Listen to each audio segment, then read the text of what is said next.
Hi, folks. Hi. Nice to see you all tonight. My name's Rich. As you've probably guessed, I work here at Sunrise Center. For those of you who are new, just let me briefly let you know that we're a nonprofit, and we offer programs, a variety of different topics throughout each month, areas such as green living, health and wellness. During election times, Lori Grace, who's our founder and executive director, runs panels and programs on election integrity, election fraud issues. Haven't in a while, but Lori and I each teach compassionate communication here as well, and then the odd topic here and there, whatever seems to interest us or whatever. When you leave tonight, at the very back of the room at the table there's a flyer of some of our upcoming programs, including a very interesting series by William Pennell-Rock. He does work on psychodrama and archetypes, the hero's journey, and discovering your own inner process. And he does a couple of introductory evenings, which are free, and then a day-and-a-half workshop and a 3.5-day workshop upcoming. This Friday, we're excited that Dr. Selena Bartlett, who's a PhD and does work on brain issues, especially using your brain, retraining your brain to deal with stress, and coming up with better ways of living your life, and the neuroplasticity of the brain. And there's a flyer in the back for her as well, and there's actually a flyer for Pennell-Rock too. So, and then about once a month, every once in a while we skip, and usually on a Friday night we have our Life, Death, Near Death and Beyond series, which is what you're here for tonight. And we're always excited to have someone come and talk about their near-death experience. So we're delighted to have Heidi Craig with us tonight, who is new at this, not new in her experience, but new in sharing about it in public. So we're grateful that you were willing to come and step outside of your private experience of it and share it with others. At the end of the evening, during question and answer time and discussion, we're also delighted to have Barbara Bartolome, who is the group leader for Santa Barbara IANDS. And IANDS is the International Association for Near-Death Studies. We're the North Bay, we're the Marin chapter. What are you? You're the North Bay? You're Marin. You're North Bay. Ellie Shamber, yeah. Ellie Shamber, who's here, who used to be one of our hosts for this evening when we had a slightly different name for it. And she's now at Unity, third Friday of the month? Third Friday of the month. But not this month. We're skipping this month. Okay. So she has wonderful speakers also. Sometimes we overlap, but often they're different. And so usually the first Friday of the month is when we have our speaker. But we did Monday night partly because Heidi's up here, also going to be at the East Bay IANDS group tomorrow night, and then the South, or is it the other way? South Bay tomorrow night, which is Saratoga area, and then East Bay, which is Berkeley, those two IANDS groups. And so if you want more of Heidi or just want to know more about those other groups, they're on the iands.org website. So, without further, let me just, yes. Can I mention one thing? That Sure. Heidi has been taped previously and is on soundcloud.com, and all you have to do in their search bar on that website is just put in IANDS space Santa space Barbara, IANDS Santa Barbara. And once you do, they're all of the speakers from my IANDS talks, and so Heidi is one of those talks. Yay. Fantastic, fantastic. And that's IANDS, IANDS.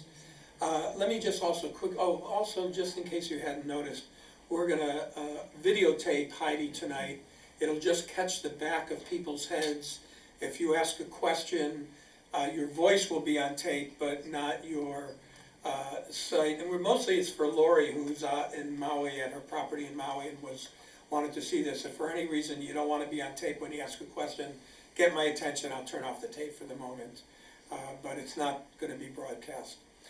The last thing I want to let you know is through this door, across the inner room, through another side door, which will be obvious, then into across the hallway is where the bathroom is.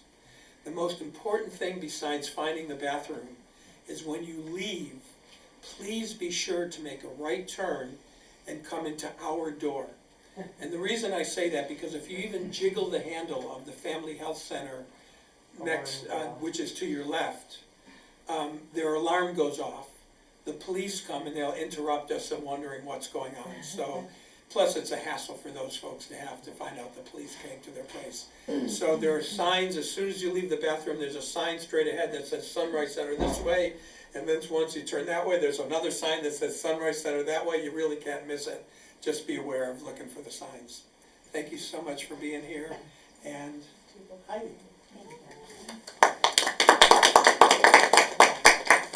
Well, hi. Hi. I want to thank you all for coming out tonight and sharing my story with me.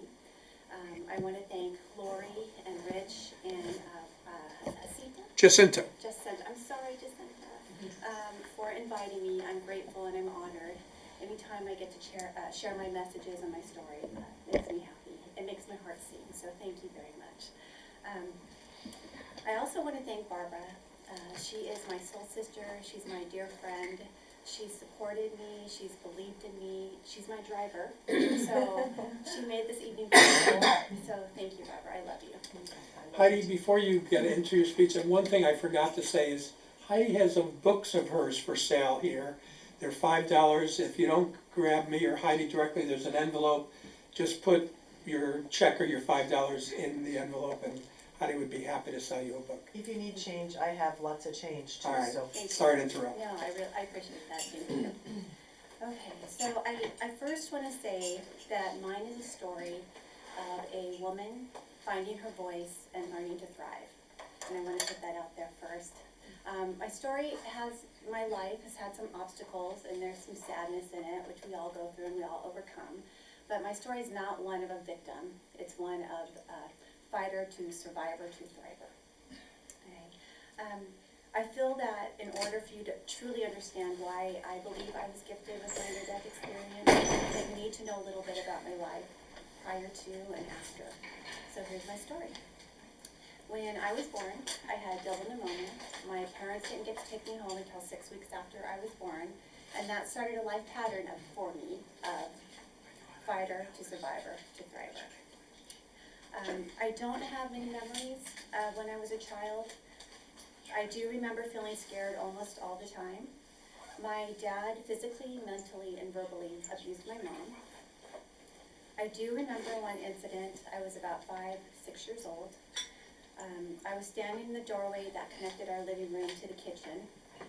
To the right, when you walked into the kitchen, was our dining room table and a door that led out to the garage where my mom was standing. To the left was a kitchen island that had housed the pots and pans underneath it, and on that island were small appliances, and my dad was standing behind the island. They were fighting, it was escalating, and my dad started to go crazy. He started picking up appliances off the island and throwing them at my mom. He threw a blender, a toaster, can opener, multiple pots and pans, knives and forks. My mom was dodging as he was throwing these items at her. She was crying, begging, pleading with him to stop. He threw them with such force that when they hit the door, they left dents in the door. I remember feeling like he was going to kill her. And I was 5, 6 years old, and it terrified me so much that I wet my pants. That's how scared I was. In fact, I think that might have been what stopped the fight, is when I wet my pants, but thank goodness it stopped. He never replaced that dented door, so it served as a constant reminder of his abuse and his anger growing up in that household. When I was 6 years old, my parents got a divorce. My mom was married and divorced 6 times while I was growing up, which meant we moved a lot. We lived in 4 different states, in numerous cities. I attended a lot of different schools. Because I was a sensitive child and I was a people pleaser, I was an easy target, and I was bullied in grade school through high school. When I was 7, I had a little daughter of the woman that my dad was dating come to my dad, or come to me, and tell me and my twin brother that my dad was hurting her, that he was sexually assaulting her. We were all confused. We didn't know what to do, so we didn't say anything to anyone. We didn't tell anyone. We didn't do anything. When I was 13, I found out why my parents were divorced. My father had molested my 2 older half-sisters, which validated what I already knew, that he was a predator and a pedophile. When I was 14, I found out that my dad had remarried, and I had 2 younger stepsisters and a new baby half-sister. I also found out that I had 2 older half-siblings, which I wasn't aware of. Sarah, who was 6 months older than I was, and Jason, who was 2 years older. So needless to say, my father had cheated on his first wife. I had this nagging feeling in the back of my mind that my father may be hurting my stepsisters. So when I was 19, I came up with a plan, and I asked if I could take the girls to the park. I took them to the park. I asked them separately if Dad had ever hurt them, and they both told me no. So I chose to ignore the signals and the signs, and there were definite signs. His need to control through manipulation. He would tell us how beautiful we were, and then he'd ask us to dance for him. His need for dominance through force and through fear by mental, emotional, or verbal abuse. He'd ask us to sit on his lap. He'd ask us to rub his back, or he'd rub our back. I saw pictures that he kept in a drawer in the kitchen. The girls fully clothed, but hands on their hips or lying on their sides on the couch. If an outsider were to look at those pictures, you'd think that they were completely innocent and there were nothing wrong with those. But for Jerry, who's my father, and he's sick, he's a predator, that was his porn. In every house that he ever owned or lived in, there was one dedicated room that only had a mattress in it and a lock on the door. I chose to ignore those signs, and I went on living my life, and that's the last time I saw my stepsisters. When I was 26, I married a high-functioning alcoholic, narcissist, and womanizer. Deep down, I knew those things about him, but I chose not to see. Once again, I ignored the signs and the signals because I so desperately wanted a family of my own and security. When I was married to him for 11 years, and during that time, I endured emotional, mental, and verbal abuse. I don't regret that, though. I have 3 amazing boys, plus I learned a lot about life and a lot about myself. In 1999, while I was pregnant with my first son, I found out that my father was found guilty of child molestation. He was sentenced to 44 years as a convicted pedophile. That was the maximum sentence at that time for the state that he was convicted in. He's due for mandatory release in 2036. Because I was in preterm labor and I was on bed rest, my family did not tell me about the trial. They were afraid that I might deliver early. I was given the option to write a letter to the judge before he was sentenced. I did write a letter, and I did request that he be given the maximum term, the maximum sentence. In 2002, I had my second beautiful son, Trevor. The pregnancy and delivery were beautiful. It was normal. It was a great experience. I want you to know that I was baptized Catholic and I was raised Lutheran. In high school, I did start to separate from the church as a teenager because I questioned and I struggled with organized religion and with the existence of hell, just because for me there was too much hypocrisy. And even at a young age, I struggled with that. And this will make more sense to you as I talk about my near-death experience. Okay. It's 2004. It's the year of my near-death experience. It was Memorial Weekend, beautiful, warm, sunny day. I woke up that morning in labor. This labor was different than my previous 2 pregnancies in that when I sat or I laid down, I was in immense pain. I ate my breakfast standing up. On the ride to the hospital, I propped myself up with my arms so that I wasn't putting all the pressure, so I'd alleviate some of that pain. When we arrived at the hospital, I was required to sit in a wheelchair, even though I told the staff I was in pain. You want to be admitted, you have to sit in the wheelchair. So I did. We finally made it to the delivery room. I was standing at the side of the bed, breathing through a contraction, and my water broke. And at that point, the nurse told me that both the doctors that were on duty were in C-sections delivering twins, and that she'd be delivering my baby. And I knew at that point that there was something really wrong. I don't know how, but I just knew this was not going the way it should be going. So she told me that if I wanted to have the baby, I needed to lie down, and I told her no. I wanted to deliver standing up because of the pain. She told me absolutely not. So I lied down on the delivery bed, and the pain was excruciating. I was in so much pain, I wanted the baby out. I felt like I was dying. I just wanted him out. She told me I could push, and a couple pushes later, my beautiful son was born. They laid him on my chest, and I got to kiss him and tell him I love him before they went and cleaned him up and checked his vitals. The nurse came back over to me, and she told me to push to deliver the placenta, excuse me. I pushed and nothing happened. She told me to push, and again, nothing happened. This time when she told me to push, she pulled on the umbilical cord at the same time, and indescribable pain throughout my whole body. She tried it again, pulling on the umbilical cord, and again, the pain was horrendous. And at that point, the room and the energy in the room changed, and everyone was very serious. They were talking very quietly, moving very quickly, and she paged the doctor. And I don't know how much time lapsed from when the doctor was paged to when he entered the room, but when he did come in, he went over to the nurse, they talked quietly, and then he came over to me. He told me to push, nothing happened. Pushed a second time, pulled on the umbilical cord, pain, nothing happened. The second time he pulled on the umbilical cord, it came off. So now I had the placenta inside of me and no cord attached. So at this point, he reached in with his hand and tried to manually pull out the placenta, and the pain was overwhelming. It was indescribable. He tried this 3 or 4 more times, and I was crying, begging with him to stop, so he finally stopped. He called in the anesthesiologist, who brought in this tablet, told me to dissolve it under my tongue. It would instantly help with the pain. It didn't. So at that point, the situation was becoming dire. I was bleeding out. He made the decision to take me into the operating room to remove the placenta. So while they were rolling me out of the delivery room, I looked at my husband at that point. I just had this overwhelming feeling. I had the voice what I was feeling. I told him, do not leave the baby. No matter what, you stay with the baby. The first thought that I had as they were rolling me in is, it doesn't look like what you see on TV. It was very small, very sterile, very cold. It was very surreal for me. As the anesthesiologist was placing an oxygen mask over my face and telling me to count backwards from 100, I thought to myself, you can't go to sleep, stay awake, do not go to sleep. Next thing I knew, I woke up and I was in heaven, or what I like to call home. I had no body, but I was me. I was surrounded by angels, loved ones, Jesus, Mother Mary, and God. I could see their outlines, but it was more of a vibration that I was seeing. I was seeing their energy, I was seeing their vibration, and I immediately knew that we were all connected, that we're all one.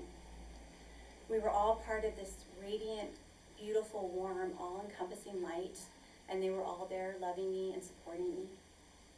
The oneness was deeply profound, and it was breathtaking. The divine beings were all separate, but at the same time we were all one. Our vibration, our energy merged with each other's vibration and energy, like chords of a beautiful harmonic progression.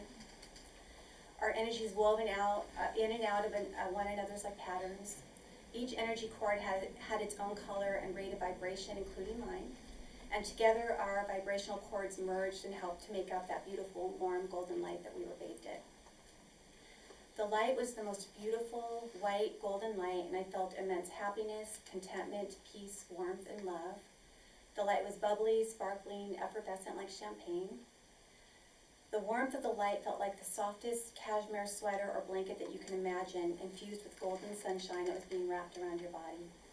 It was a feeling of exhaling, of finding your center, and knowing that you were safe and sound. There was no judgment, cruelty, violence, anxiety, depression, or hate. There was only pure, unconditional love. There really are no words to express or articulate how I felt or to describe that beautiful light and the warmth that I was bathed in. The colors and the feelings were 1,000,000 times magnified, and the first thought that I had was of unconditional love. And I say feeling because it was more than just a thought. It was truly, deeply, profoundly felt through my entire being. No words were spoken. Everything was communicated by thought. My questions were answered before I could finish my thought. In fact, they were answered as I started thinking about my question. I kept feeling and receiving 3 messages over and over again. And I received these messages separately, but at the same time. Time as we know it there does not exist here as it does there. The messages that I received were that we are unconditionally loved, that everything's always as it's supposed to be, and that everything will always be all right. I knew that if I didn't go back, my husband, my children, my family, and my friends, they'd all be okay. I had a knowing and an understanding of everything that happened in the past, not just my past, but the past of everyone and everything. I understood that we're made up of energy, that energy is made from pure, unconditional love, and that love is God. I wanted to stay, but I wasn't given the option. And I woke up with the doctor yelling at me to open my eyes. The warmth, the light, the peace, the happiness, they were gone. And I was cold and I was heavy. I was angry to be back in my body. I was angry to be back in the physical world. I was angry at the doctor for being so mean to me while he was waking me up. I was angry that he woke me up. All I wanted to do was go back home. The next morning, in the recovery room, I told my husband what had happened, and I'll never forget the way that he looked at me. It was a look of embarrassment and shame. He told me that I was crazy and that it had to have been a dream. And in that moment, I decided not to tell anyone, because if my husband didn't believe me, then he would. It would be 6-7 years before I finally told somebody about my experience. So later that morning, a hospital official in a suit and tie, with a clipboard filled with papers, came into my room and asked me if I remembered anything. I glanced at my husband, and he shook his head. So I told the official, no, I don't remember anything. He handed me the clipboard, he asked me to sign some papers, which I did. I didn't even look at, and he promptly left. Now the entire exchange was odd to me, because that didn't happen in my past 2 deliveries. And I knew that something had happened, and I found out 10 years later when I ordered my medical records. My heart had stopped in the OR. I have what's called mitral valve prolapse, and in the medical report it said complications due to medical disease. So, and mitral valve prolapse is when the leaflets of the mitral valve prolapse into the heart's left atrium. So, looking back now, I find it interesting that the doctors didn't tell me, that official didn't tell me that my heart stopped, and it explains to me why he asked me if I remembered anything. I went into a depression for the first couple of weeks after my experience. I wanted to go home, and that made me feel guilty and ashamed. I had 3 beautiful little babies to take care of. And to me, my real home was in that spirit soul world where there was no judgment, no suffering, no disapproval, just pure joy, creativity, and love. I've been through so many challenging times leading up to my experience, and after years of feeling lost, alone, giving up hope, I had no longer had faith. I'd become disillusioned, but after my near-death experience, I knew that even in my darkest hours, when I felt isolated and separated, that I was never alone, that I was loved beyond measure, and I had hope again. My life changed drastically after my experience. I started to make positive changes in my life. I started to figure out who I was as a person, what I liked, what I wanted, and most importantly, I needed to love myself.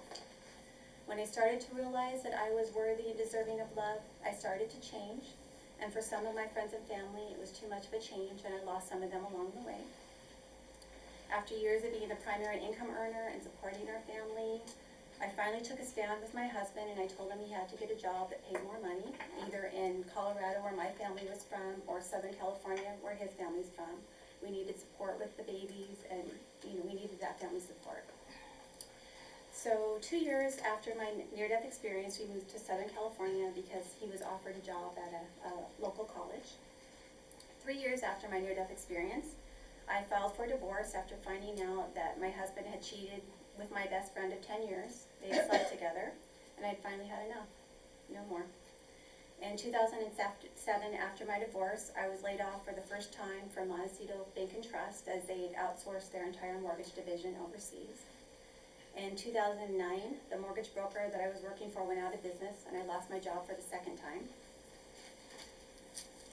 My birthday is March 24th, and I feel that it's significant as I talk about the next situations that occurred in my life. On March 28th, 2011, I received a call that my mom had a stroke, and she had 2 days to 2 weeks to live. She passed away 2 days later on March 30th. On March 26, 2012, my cat Ruse, who I had for 19 years, passed away from old age. On March 24, 2013, my dog Lily, who was 7 years old, passed away from a stroke. In December 2013, I was laid off for the 3rd time from Wells Fargo. They shut down multiple mortgage divisions throughout California. And it was during that time that I started exploring different spiritual modalities. I'd always been drawn to crystal, tarot cards, spirits, the pendulum. I'd always had a deep connection with nature, especially trees, with animals and with children. I'd always felt like an outsider, like an imposter. I was socially awkward because I didn't have self-worth or self-identity or self-love. And so growing up, I was told that I was too sensitive. So during my studies, I found a group of people called empaths, and wow, the relief of knowing that I was not alone. Of learning that I was normal, and that being sensitive was a positive trait and not a character flaw, that was liberating for me. I learned that I had the ability to self-heal and to help others heal because I can actually feel their pain.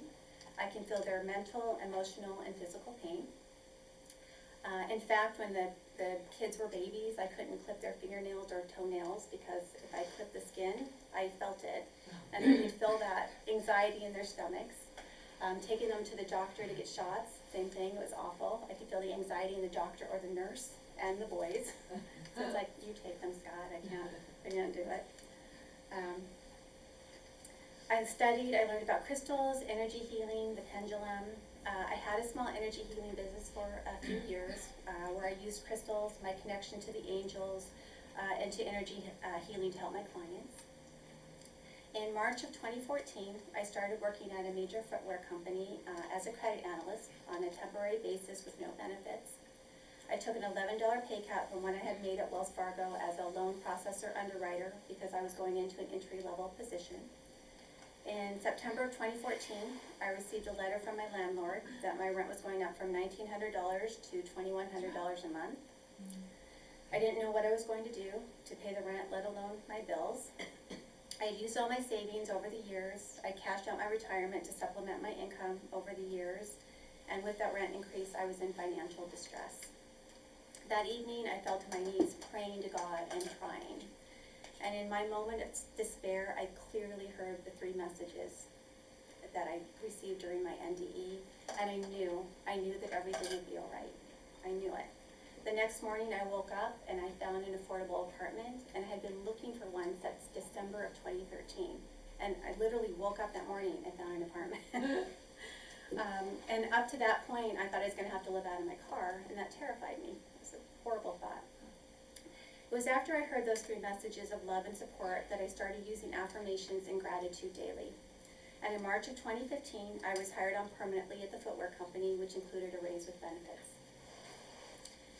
I know that my experience was a gift, and the messages I received, they continue to guide me and help me get through this life. I do believe that we're all one and that we are all connected. I've faced obstacles, but I've never been more happy or content with my life than I am right now. I am definitely surrounded by a wonderful, supportive, loving family and friends, and that makes what I don't have less important. I now have hope in the face of challenges, hardship, and loss, and I never lose sight of the light. I know that I'm never alone because I am unconditionally loved. I know that everything is always as it's supposed to be, and even in my darkest moments, I know that everything will be all right. It may not be tonight, tomorrow, or the next day, but it will be okay. I know that giving back is extremely important, and I volunteer when I can. In 2014, I started writing a book about my life with the hope that it'll help at least one person. In December of 2017, I wrote my little book of affirmations based on my experience and the messages that I received. For me, affirmations are very personal, and they're a powerful way for me to manifest what I want into my life. They're a little habit, and they make a huge difference for me daily. I've learned that you have to trust your intuition no matter what. Listen to that voice, trust that thought, and do what you have to do. I've learned that your past does not define you. It was not a life sentence. It was a life lesson. I've learned that we have to protect our children. If a child ever tells you that they're being hurt, or if you suspect a child's being hurt, do not turn your back on them. Do not walk away. Report what you know or what you suspect to your local authorities or to Child Protective Services. Let that child know that you believe in them, that you support them, that you love them. Give that child hope. Let them know that they can trust an adult. Be their advocate, be their voice, be their hero.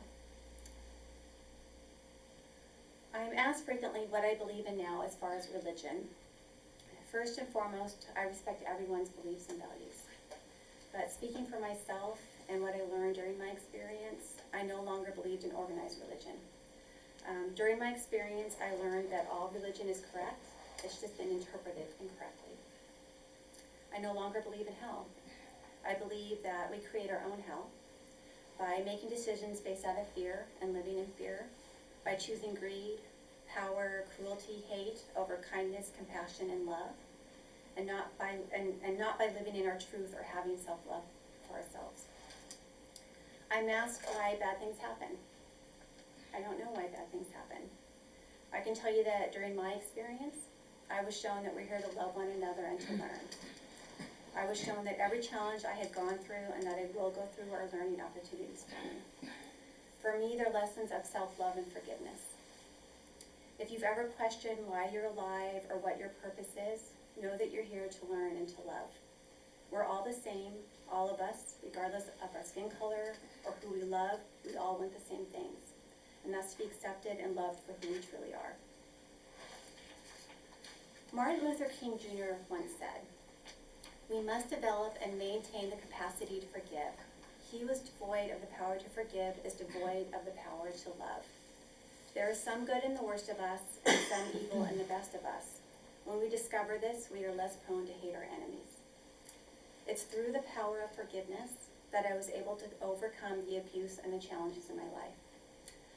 I had to learn to forgive myself and to forgive those who had hurt me. I had to forgive myself for not reporting what I suspected to the Child Protective Services to help my stepsisters. I had to forgive myself for marrying someone who was domineering and controlling, for allowing myself to be a doormat. I had to forgive my mom and my grandparents for not reporting Jerry, my father, to the authorities. I had to let go of the question of how my mom and stepmom did not know what Jerry was doing. And I had to give myself for having that thought, because I knew all too well how easy it was to ignore the signs. I had to forgive my bullies, including my ex-husband and his family, and I had to forgive my dad, and I did. By forgiveness, I was able to free myself. I was able to take back my power. To me, forgiveness is not about the person who hurt me. It's about breaking free from them in the past, and that allows me to move forward stronger, braver, and wiser. I've learned that I'm stronger than I've ever imagined. I've learned that I'm proud of who I am. I'm amazed at the person that I've become. I've learned that you have to love yourself, that there's always something to be thankful for, and that everything's okay in the end. If it's not okay, then it's not the end. And most importantly, I've learned that joy is the experience of knowing that you're unconditionally loved, and nothing, not even death, can take that love away.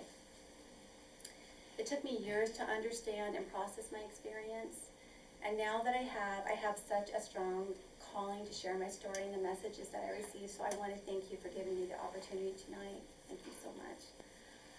I do have copies of my book. It's called Messages from Heaven. It's basically the story that I told you tonight, and then there's a section in here on affirmations and gratitude. There's a section on daily core affirmations, on law of attraction and positivity, on self-worth, on health and weight management, on wealth and success, and on family and love. And of course, my favorites are the daily core affirmations, which are based on the messages I received. So every day I repeat these to myself throughout the day, especially if I'm having a particularly hard day. So it's just, I am unconditionally loved. Everything's always how it's supposed to be. Everything will always be all right.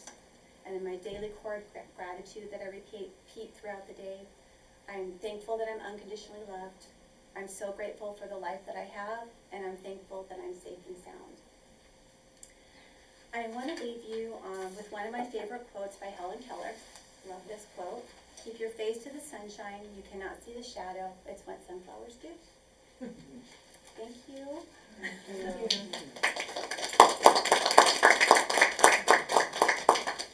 And do you want to do questions now, Rich? If people have questions, yeah, sure. Yeah, if anybody has any questions for me. I have so many good ones. Did your dream life, does this affect your dream life? Are there, I guess the broader question is, do you relive any of this? I can get to a state of feeling that warmth and seeing that light by meditating. And that was from the moment, or did that just happen many years afterwards? Well, it wasn't right afterwards. It was because it took such a long time to understand it and process it and what it meant. Like, why was I given this gift, and what am I supposed to be doing with this, and why me? And not understanding that it was to help me see, to forgive, and to self-love. And so it took me a long time. And it wasn't until 2014 when I started to explore spiritual modalities. Because I've always been an empath. I just didn't know what it was called. And I've always had abilities, but I didn't realize that. You know, to you it's normal because it's you. You just know you're a little different from everybody else. So that's when I really started to meditate. And that's, for me, is when I go into my meditation, I can really pull in that light again and feel that warmth and feel the angels surrounding me. So the same angels that you experienced in your NDE, are you able to meet them again, or is it more of a feeling? It's different now because I have different spirit guides, or a different team throughout my life, throughout different stages, that will come in and introduce themselves to me. So I have a core group of angels around me, but then, like right now, I have one that just stepped up a week ago. Her name's Elisa, and she's helping me with my life purpose. So she's here tonight, and she's helping me with the talk, and she'll be doing that. So at different stages during my life now, different ones will come in when I need their help, depending on what the specialty is. Thank you. Yeah. Go. When and how did you connect with the fact that the wind had shifted and it was okay to start acknowledging your experience, your kind of experience? Again, you know, we kind of touched on that earlier. It's still not widely accepted, and I know that my story is not shiny and sparkly, and it has some topics that make people feel uncomfortable. So I still feel uncomfortable when I'm up here speaking, and I can see on people's faces that they're uncomfortable with the subject matter that I'm talking about. It still is difficult for me to talk about, but I feel it's important because I know I'm not the only one that's gone through something like this in their life. But it took many, many years, and it was 6 or 7 years until I actually started speaking about it. And Barbara actually gave me the first platform to tell my story a year ago. And I tried to, again, I'm not going to push anything down anyone's throats. If someone wants to approach me and ask me about it, I'm more than willing to talk about it. Or in a situation like this where if you want to come and listen to it, I'm available to speak to you about it.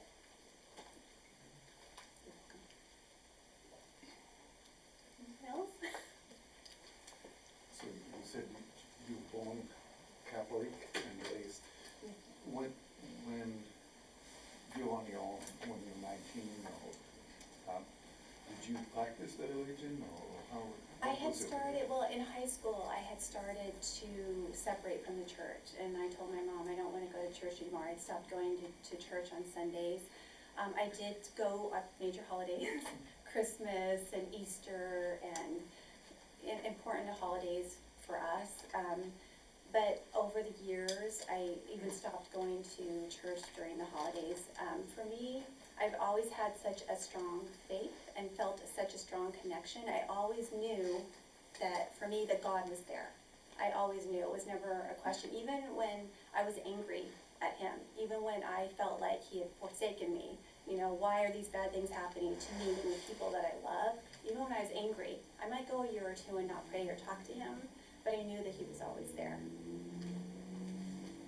your own faith? I had my own faith, yeah. I'm sort of curious, the angels and guides that are around you now, are they the same as the ones you saw on the other side? And maybe answer that, and then I have more. Actually, and I can elaborate too. When I'm meditating and I can call in, because I can see the light. I can call in the light and I can see it, and I can see it filling my body and feel it filling my body. It's all the loved ones that were surrounding me during my experience. The same one.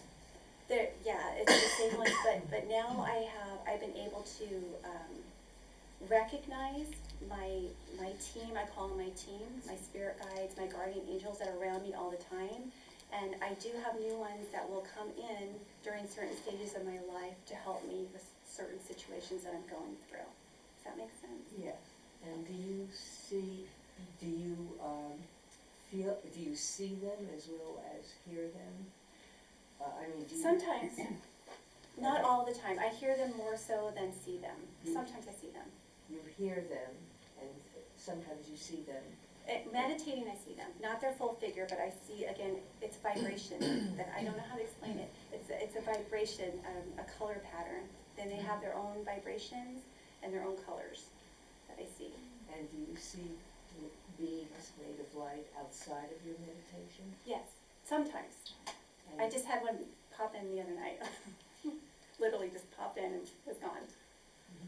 And do you communicate with them outside of meditation? Mhm. Or All the time. the ones that you see outside of meditation? Well, typically that's just like a guardian angel, or it's my mom, somebody coming through just to let me know that they're there. When I am communicating with my guides, so like my guardian angel, his name is Charles, and he's literally a knight in shining armor. He's actually here tonight in his full armor, protecting us, protecting me. I'll have a conversation with him if I'm getting a little sassy, like somebody drove by and I'm like, he's like, no. You know, I can hear him and I can have conversations with him. So I do communicate with him outside of meditation. So you're, okay, No, that's it's fine okay. for right now. No, So no, this no, is- that's good, it's a good question. So, are you saying that your experience of angels is that they're the same as guides? Is there no difference? No, there's a difference. What is the difference? Angels are at a higher vibration than the guides. We're all vibration, we're all energy. We just vibrate different levels, depending on, for me, this is my belief, where you are on your spiritual path and your spiritual journey. And I can tell you, as human beings in these bodies, we're vibrating at a low vibration. So anybody can connect and communicate with angels, with guides, but it takes a lot for them to come down to our vibration, so you're going to have to lift your vibration up to be able to communicate with them. And you can do that by starting by meditating and by listening. A lot of times you'll think it's your own voice, and it's not. It's your guide, and so you'll dismiss it, but it's them communicating with you. And are they on the same, so the angels and the guides, are they on the same level of vibration, or they're No. different? But you can perceive and hear and see both of them. Yes. That's interesting. And what type of meditation do you do? I started doing it because I have a mind that's always going, that's hard to turn off. So I started doing guided meditation. Oh, thank you, by the way. I want to bring that up. I have multiple affirmation videos for free that you can watch. It's called Healthy Holistic Hub. It's a channel on YouTube. And there are also guided meditation videos, a lot of them on there, from one of my dear friends and a very gifted psychic, Darren Johnston, if you're interested in that. But they're free and they're wonderful, and his meditations are amazing. That can put me right into that other realm for me. So I'm sorry. Thank you for asking that question. I'm like, by the way, if you want to That's do what you these. mean by meditation, you mean guided visualization? So I can like tonight before we started, I sat down and so I have a process that I do. I like to protect myself, ground myself, and clear. And so I will sit and I will call on the light and I will see it come down. It'll enter through my crown chakra and I can feel it going through my entire body. And then I'll push it out into a circle around me to protect me. It'll go through my soles of my feet all the way down to the center of the earth, where this light pink earth energy comes up and grounds me. So I'm grounded, I'm protected, and then at that time I'll clear myself. So I'll breathe in this, it's weird because they're different colors, but this bright pink light will come up and I'll let everything go and it'll go out and it'll be transmuted and I'll clear myself. You do what? Clear. So I'll get rid of all the, even if it's positive energy, but if it's not mine, I don't want it, so I'll clear myself out. Negative or positive, if it's not mine, I'll clear myself out. So I I know it sounds strange. No, not really. Trust me, I know. This is good. I know it sounds crazy. And when you're clear, what happens then? Well, when I'm clear, I feel protected, I feel grounded, and I'm open to receive those messages. And on top of that, I'm happier and I'm more productive. I'm nicer to be around because I'm not carrying all this energy from everybody else. And as an empath, I'm like a sponge. I just pick up people's feelings and people's emotions. And so I really have to, throughout the day, protect, ground, and clear myself to keep that off of me. There would be times, like if I came into a crowd like this, I would go home, I'd have to sleep for 2 hours because I would just soak in all that energy and not know how to get rid of it. Or like going to a mall, there's no way I could go to a mall. I'd just get a horrible headache and, you know, I'd have to close myself off for days from people just because it was just too much. So as I've learned that this is what I need to do for myself, it's easy. I can just do it like that. Any other? So some people often think that the NDE experience is all like roses and flowers and everything else. Do you often feel, or have you felt after the NDE, when you're in time, I don't know, I can't say a picture frame, but a sense of isolation, a sense of loneliness, a sense of sadness, Definitely. melancholy, you miss home, you feel like you don't live here, you want off this planet, Definitely. and with the ND, with your empathic qualities that are there, do you have support for you? Because that's important, to be able to sleep, to shut down, to hide back, and that sort of thing. Well, I know that's a lot of questions, no, but if you no, could and float I around understand, I and understand say your question. isolation and You know, I'm not, let's just say, I've been divorced 10 years. I took 10 years off for myself. I have not wanted to be involved in a relationship with anyone. I dated here and there, but I needed to really figure out who I was, what I wanted, what I loved. So I've not had that in a physical sense, that support, until I found Barbara and her group, honestly. Because I couldn't speak to, I tried telling my family and they were like, no, yeah, Heidi, that's Heidi. She's always been different and crazy, right? And it's not something I tell my coworkers or, you know, friends unless I truly trust them. And that's very few, you know. I built up some walls over my life, so I'm very selective on who I let in. So I fall back, and again, I fall back to my team. I fall back to my guides. I have one guide that's always with me from the beginning. Her name is Sun. She's a Native American, and we were actually sisters in a past life. And when I'm really low, or I'm really down, or I'm scared, or I need to talk, I'll talk to Sun about it.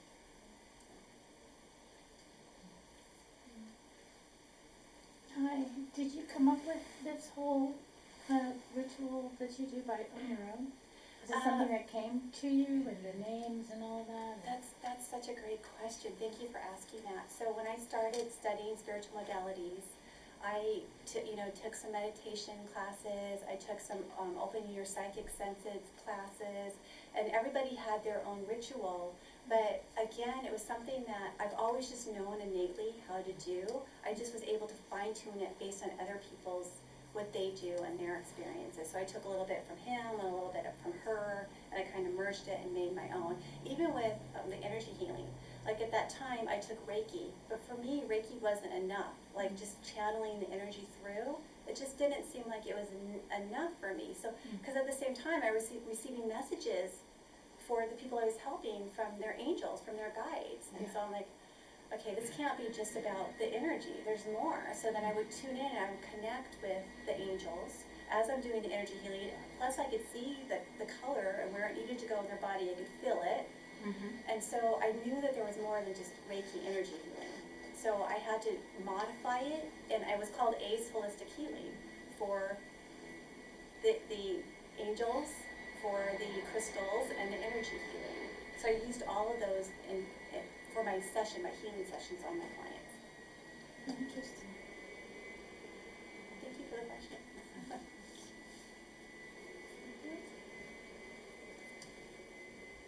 I actually have a question for the whole group. So Heidi's talking about hearing from her guides and her angels and whatever. How many of you will admit by raising your hands that you feel like you get guidance from the other side in some way? Wow. Yeah. That's so great. Glad to see that. Yeah, glad to see that, guys. Good. Did you, I don't have a question, but I did want to offer some encouragement to something that you said. I have, I've never had a near-death experience, but I had a life similar to yours. And my stepfather, who molested me, was named Jerry. And so it's weird when I hear that, name. And, but there were only a select few people that I shared my story with. But as I get older, and I've been to so many of these sort of things, and I've learned a lot, and I have a lot of spiritual, connections to people and to people who are guides in my life that are here. And I just wanted to encourage you that when you see that people are uncomfortable hearing your story, that's probably a good thing. Because what it does is it touches something that later on someone is able to give them a gift. You know what I mean? It opens things. It exposes something that they feel alone and dirty in.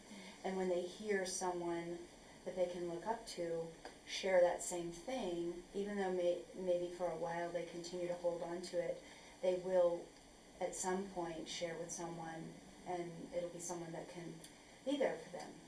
And I think that's a really important thing. And I know for me it's been very healing to be able to share with other people. And one of the things that I heard here from someone who was a guest speaker, it was I want to say about a year ago, someone in the audience asked, because he had 2 near-death experiences, very dramatic, and he said, have your guides ever given you a message, what is one thing that, you could share with us? What could they share with us? One thing, can you give us one message? And he said, yeah, that you don't ask for help enough. Mm-hmm. And so my meditation / prayers now are always asking for help before I meet with a client, before I meet in an unusual, situation that I'm afraid of or whatever. And I always get the help I need. Always. Right on. I mean, even situations where I literally don't know what to say, I say, can you just bring the words through me so that whatever comes out of my mouth is not really from me, it's from you, so that these people are just melted, basically and it always happens. And so I think you should just continue sharing your message, because it's going to spread. It might seem uncomfortable, but it's going to spread light. And who is it who comes through you to help your clients? I usually I ask for angels, archangels, spirits, teachers, and a divine spirit. Is what I ask. I address everyone so that I don't know who's around me, who will come around me, be around me, and then I ask for the same thing for my children and, people that I feel need that, and maybe they don't know they need that. Wow, thank you. So much. beautiful. You almost had me crying. No, The really. other thing is, I'm glad you brought that up. On another note, when you spoke about what you spoke, I didn't feel discomfort as much as empathy. So it could read as discomfort, but it's feeling your feelings. Okay. Yeah, no, definitely. Yeah, so please keep the shame away, and stay vocal. You're a great ambassador. And I know you have a question. No? Well, I was just wondering about animals, what you thought, because spirit guides are animals. Definitely. When Ruse, my cat Ruse, I know it's a strange name, long story, we won't go into that. But when my cat passed away, I actually saw him that night run up the stairs, and he hadn't run for a long time because he was old and arthritic. And I also heard him under the bed, and then I heard him get on the bed with me and lay down with me, and he still comes. He had this thing where he loved always like his paws in my neck or in my hair. so I'll be sleeping at night and I'll just feel him, you know, my hair and, yeah, no, I definitely, and I feel like, I mean, even animals are so open, their connection is so open to the spirit world that even in the physical, we have this amazing capacity to communicate with them now. You know, not just when they pass, but yeah, they're truly around us and they are waiting. And I know that when I go back home, they're probably gonna be the first ones there waiting for me, so, yeah, definitely. And what was the name of that website? Oh, Healthy Holistic Hub. Yeah. And if you believe in readings and the psychic, again, I want to recommend Darren Johnston. He is amazing, he's gifted, and he's spot on, so. And he's affordable. Oh. He'll give you the friends and family discount, say Heidi sent you. Where is he located? He's actually in Scotland. Oh. Oh, yeah. Amazing accent. If you want to hear him speak, I melt every time I hear him because his accent's so amazing. So we find him by going to your YouTube channel? And actually, he's the organizer. He's the founder of the YouTube channel. So it's Healthy Holistic Hub, and you'll go in and you'll see all of his guided meditation videos. And he's got videos to how to meet your guide. I can't remember all of them that he has. Grounding videos. He's got a lot of But we them. could directly find him that way? Yes, if you go onto his channel, then in the link below, it'll give you a link to his Facebook page or his website where you can book a reading or actually just talk with him a little bit back and forth if you decide that that's what you want to do. Yeah, he's amazing. What's his last name? Johnston. Oh, Johnston. Yeah, he's great. I was gonna do flyers and I forgot. Next time. How did you learn the names of your guides? Did you ask them? I asked, yeah, and it's kind of amazing every time a new guide comes in. Like I had this like zip go by and I'm like, what was that? And I'm just like, it looked like a little elf. And when they're ready to pop in, they'll let you know. And then I just have to slow them down and ask them, what's your name? How do we know each other? Why are you here? And it's only positive. Like I only allow positivity and love and higher vibrations in. So I've never had any unwanted or lower vibrations come in. How can you do that? How can you keep lower vibration? So what I recommend is your own, doing a ritual, and Darren has this on there too, the grounding, but you're going to want to protect yourself. So call in that light. I call it the universal healing light. To me, that is a white light. And I'll call that in. And I'll just let it go through my I'll feel it and see it, and I'll push it out. So you just like imagine a big bubble around you. And nothing can penetrate that bubble. Only positivity, love, higher vibration is allowed in that bubble. Anything else is going to bounce right off. Just boing. So it's your intention. It's my intention, yeah. And I'll ask my guides to protect me, to surround me. Charles, it's great with his big old sword and like he's wonderful. But I will ground myself. I'll first protect myself. It's really, really, really, really important to ground. And I don't know if you've seen their studies now, scientific studies of taking off your shoes. It's called grounding and walking on the earth, right? And we've lost that in modern age and wearing shoes all the time, but it's really important if you can, go out into your garden, take off your shoes and walk on the ground, and you're going to feel so much better, feel that connection. You can do it with shoes on, just visualize it going through. I visualize it, it could be a stream of light, or you're a flagpole, or you're a tree with roots, whatever you need to visualize that, going down to the core of earth, and then just calling in earth's energy to ground you. And it can be any color, whatever color is for you, or no color, just envision it, and it'll happen. So you're saying the grounding is what protects you? Oh, it's a combination. I protect myself first, and then I'll let the energy go through my soles of my feet into the core of Mother Earth, and then I'll ask for the energy, the earth energy, Mother energy, what you want to call it, to come back up. And for me, it's this light pink energy I see that will come up and ground me all the way up to where it's coming from, the source, from heaven. Getting so technical. For me, anyway. I'm offer something along those lines. An exercise that I learned some years ago for protection is to imagine myself inside a sort of an egg that is silver mirrored on the outside. And it's really fun because I found myself sometimes walking down the street, coming towards me as someone whose energy I not want to interact with, or they're an energy sponge or something's not right. And I'll put up that egg and I will watch them react to it. Wow, I love that. That's, I was astonished the first couple of times it happened, and then I realized, yeah, I'm really putting the intention out there, and something is actually happening. Yeah, no, I mean, definitely, if you can, when you recognize, and if it resonates with you, that your energy and that you can start protecting yourself and putting up this protection, you can really, you don't mess with people, but you can protect yourself, and you can see that it's not you, it's not directly towards you now, it's going back to them. Yeah. And I also think as an empath that's part of my life purpose, is to reflect behaviors back to people, and kind of what you were saying, to have them feel what they're ashamed of, or feel that part of them that they're scared of, or You hope that they're getting it consciously and not just experiencing it as one more. well, reactive energy. we've all run into energy vampires. We've all run into people that have had negative thoughts about you, or that don't like you.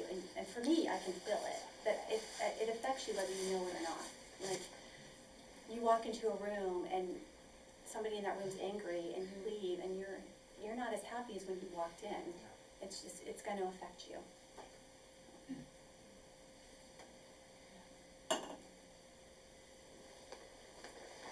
So, do you have any loved ones that have passed away that will come and talk to you? Yeah. And do you have any ideas of how, like, I could tap into that somehow? Yeah. You definitely, you want to, again, maybe meditate, go into a mind, kind of a state to shut off your mind, so that you're open, so you can hear the messages that come in, and go into that meditation with a thought, with that question that you want to ask that person. And maybe first start out by asking them just to show them that their presence, either by, it's cold, like you feel coolness on your cheek, or at the top of your head. Just have them call their energy into you first, so you can feel it, what it's like, because again, it's all vibration, it's all energy, and it's going to feel different. So your dad's going to feel different from your mom's energy. So maybe start with that. Start with asking them to come forward and just feeling what their energy feels like, and getting used to it that way. And once you feel that energy, like maybe your mom comes and kisses your cheek, and so you feel that every time, so you know that that's her. And her energy's lighter than your grandma's. Maybe your grandma's is a little bit heavier energy, and she touches your shoulder. Just asking them for something to let them know it's them. Go in with who you want to connect with. And then go in later, once you get that connection established, and ask them a question. Mom, where'd you get my ring? Or are you sorry? Or whatever your question is, can you help me? Are you here? Then listen, and don't dismiss it. Don't think that, I wanted her to say that. Don't, trust it. Trust that that's the message that you're supposed to be receiving, and it's from that person that you're inquiring, that you're wanting to come into it. Thank you. I'm sorry. How do you think people pass back and forth between the realms? And if they're in another realm, are we holding them here by asking them things, or are they able to just come and go? I have experience with ghosts. I don't have experience with a spirit that's maybe not moving on for some reason. I can tell you that it's vibration, it's energy, and we have to meet. Like, you have to raise your vibration, because they're going to have to lower theirs to come down to us to make that connection. And it's much harder for them to come down than it is for us to raise our vibration and go up. So again, the one thing that really helped for me was meditating. So I would just start meditating. And when you first do it, you may have all those thoughts that come in. You're like, this is nothing, nothing's happening, this is ridiculous. But just do it over and over, and it will happen for you. And you will start hearing, you will start making that connection. Rich, you have a question? No, Okay. I'm sitting rapt, listening. Okay. What was your experience of knowledge of NDEs before your experience with? I had heard of them, but I didn't know much about them. I just knew that someone had died and that they had an experience with a higher being. So I had heard of it, but I had never read about it. I had not known someone, or at least no one came forward in my life that said that they had had one before. Just, I think that there was something on Oprah when I was growing up. I kind of heard something on the program, but I didn't really have a lot of experience and didn't know a lot about it. So when I had my experience and with my husband's reaction, and it's like, people are gonna think I'm crazy, and it wasn't at that time. This was back in 2004, it wasn't accepted. It still really isn't in the medical world today, highly accepted. But it's more now, and there are scientific studies now, and there are ways to validate that there is energy and this connection and something outside of us. But back then, it wasn't. What was your opinion of it? Well, If you remember. I believed, because I always believed that we were more than just our physical body. My belief always was that we went to heaven. At that time, for me, it was heaven. And we went to heaven, and I didn't believe that we were worm food or it was just black, that we ceased to exist altogether. I always believed that we went to heaven. But now, heaven for me is home. I know that for me, that's truly home. That's my home. Do the same people in your life here exist there? Yes. Yeah. And it's funny too, because my mom will come through as she was, as I remember her as. My grandma will come through when she was younger. So it kind of depends on, but I feel like when we're home, I mean, we're gonna come through, and that's another thing I should have maybe stressed when I first went over, and I could see the outlines, the vibrations. I don't know how to explain it, because again, we really do not have the words, the vocabulary to express the colors, the feelings, the sounds, the smell, everything on that side. And so I'm seeing these beings, but it wasn't like I'm looking at you and I see your nose and your eyes, but I was seeing them. And to me, I saw Mother Mary and I saw Jesus, but I feel like if I was raised in a different religion, that they would have come through that way for me, for that God and that religion, because they wanted me to feel comfortable. They wanted me to know that I was safe and that I was, so, but,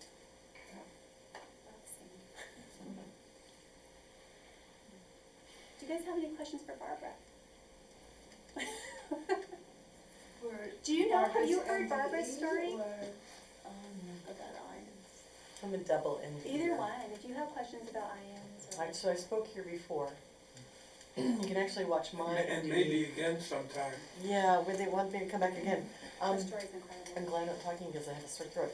You said nothing. Yeah, okay. Since Well, you have the sore throat, stand there's back. a documentary that's really good on YouTube, and if you just put in my name, I left my business cards out in the car, but I'll go back and go out and get them, because my last name's spelled interestingly.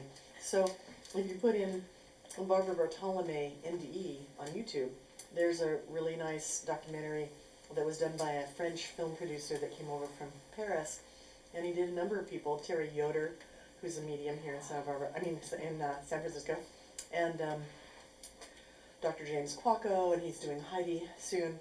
And so he does this wonderful documentaries of these stories and just posts them up on YouTube for people to see. He's a wonderful guy.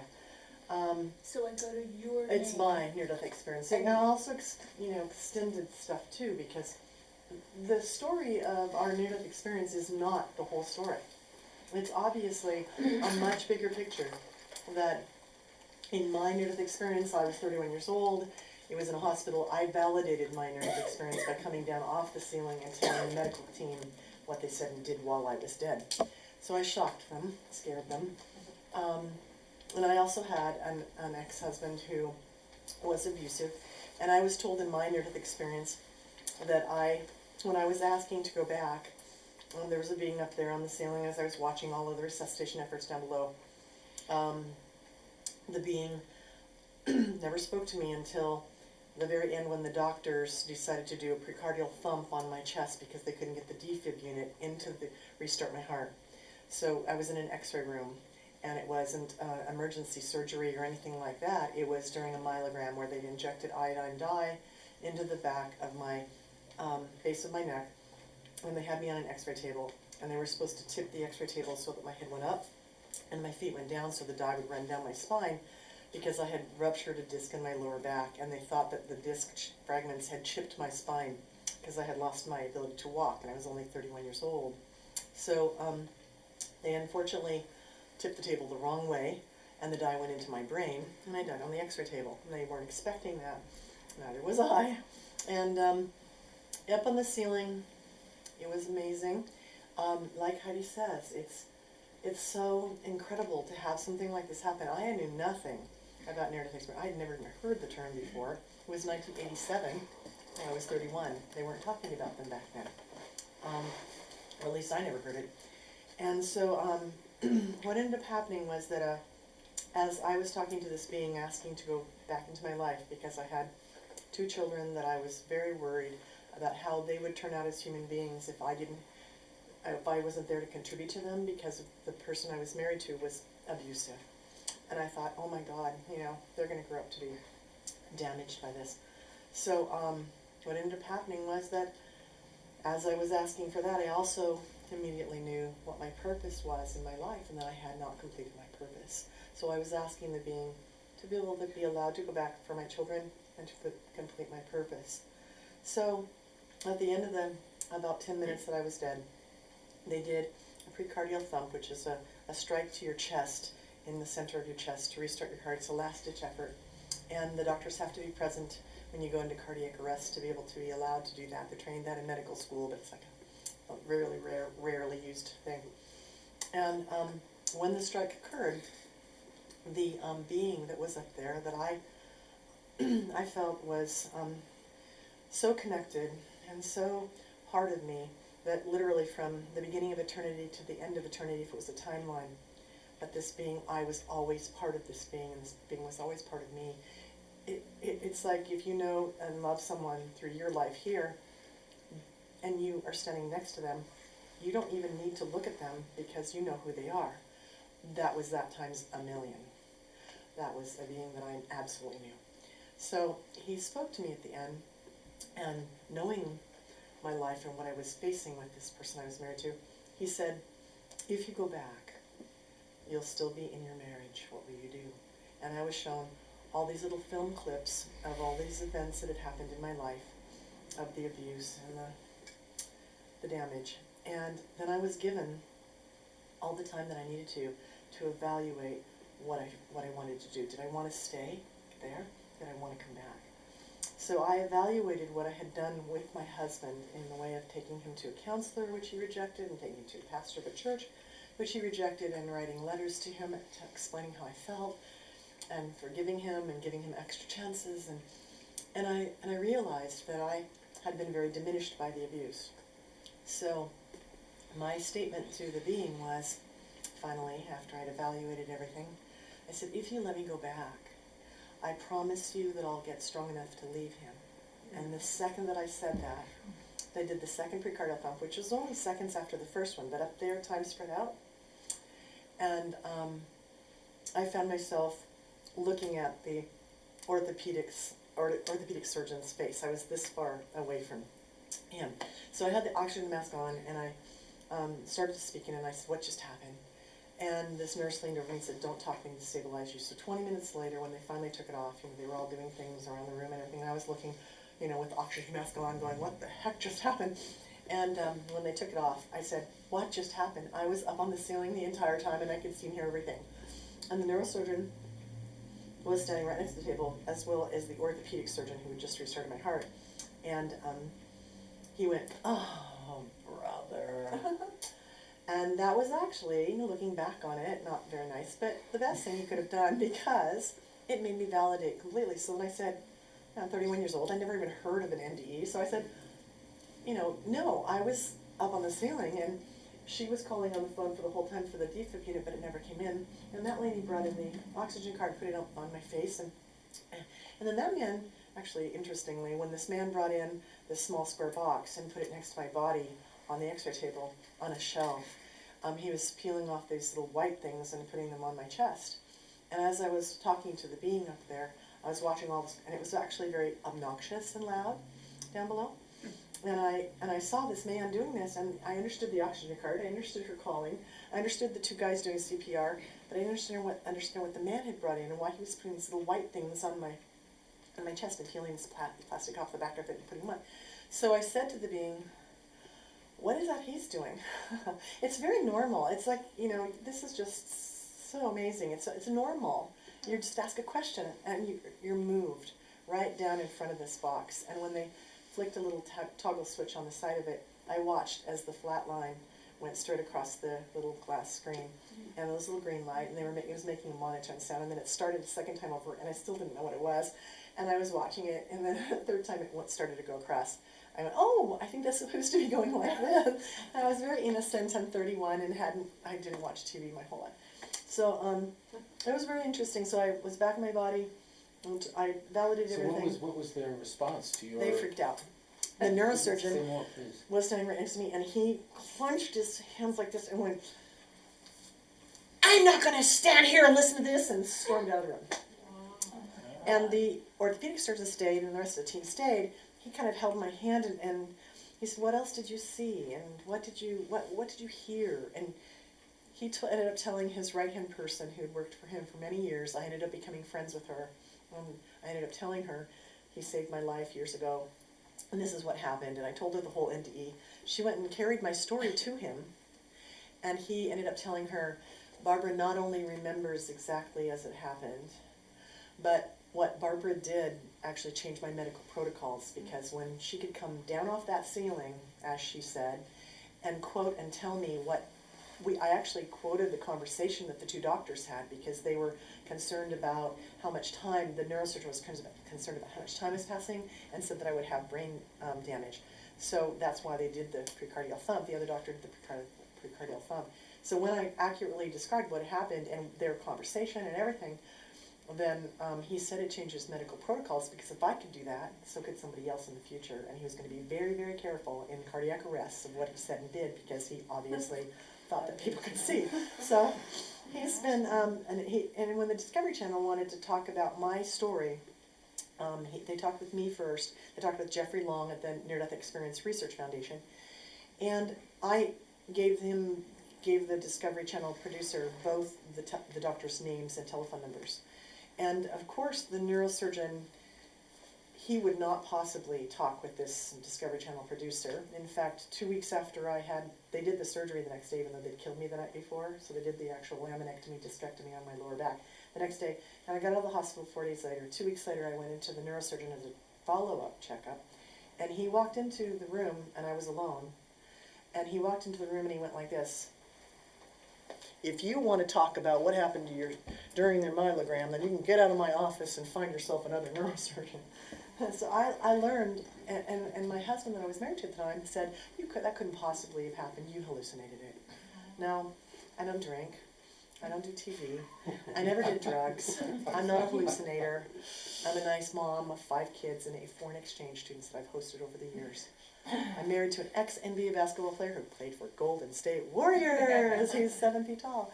I have a nice life. There's no hallucinating going on. So it was really interesting for me. I kept it like Heidi did, quiet, really long time. I didn't know who to talk to. I didn't know any other NDEers. I didn't know that it was even called an NDE. So for very many years, it was just the most impacting and absolutely clear memory of my entire life. And I left it inside me, and I didn't allow it to get out, and I didn't tell people. And so that was really what I regret the most, is that so I work now to try to get hospitals and doctors to be educated about what they should do when a person presents with an NDE. So there's a video that was done by a woman named Roberta Moore of Blue Marble Films, and she interviewed a couple of doctors, Lauren Belge and myself. I'm not a doctor, but as the NDEer, and she did this wonderful video, and so I give those videos out for free to doctors' offices and the hospitals Wow. and et cetera. And then in Santa Barbara, I've made big, big leaps. So the IONS group in Santa Barbara is about 100 people each month. And so I'm just a marketing kind of person, and I don't know, I just, Santa Barbara's a really open location. So I just brought last month, I was telling Dan that I brought this man from Missouri, and he's the editor of the Missouri Medical Journal. He's a top-level ophthalmologist and does surgeries on people's eyes. They come from all over to come to Kansas City to have him do surgery. And he wrote a book that he gathered chapters from Eben Alexander, Anita Morjani, and different people who've had near-death experiences talking about their NDEs. And he validated the NDE by talking about the science of it, and he called it the science of near-death experiences. And his name is Dr. John Hagen. So he came out, spoke with at my group, did a PowerPoint presentation, and of course my group is so receptive, and that was wonderful. But the most amazing thing was that one of the people who supports my group is a physician at the hospital in Santa Barbara, and I actually have two that are physicians at the hospital, but one is very, very well known at the hospital. He got him in to do a grand rounds talk in front of doctors, nurses, and medical staff at the hospital, talking about the science of near-death experiences, and that for me was the highlight. That I understand I'm doing my purpose now. That's what I'm supposed to be doing. I'm supposed to be opening up the medical areas, and he talks in medical schools, so he's doing the same thing. We're a part of the team. So I actually have asked both of the medical facilities in Santa Barbara to do something that's going to be very, very cutting edge. I've asked them to look at the possibility of having me be the referral source when anyone presents with a near-death experience anywhere within the Santa Barbara community or area nearby, so that I would be called and I'd be able to go and not only talk with the person, but their family, give brochures, give website lists, etc. That would be great. So yeah, and then I want that to be multiplied all over the United States. Yeah.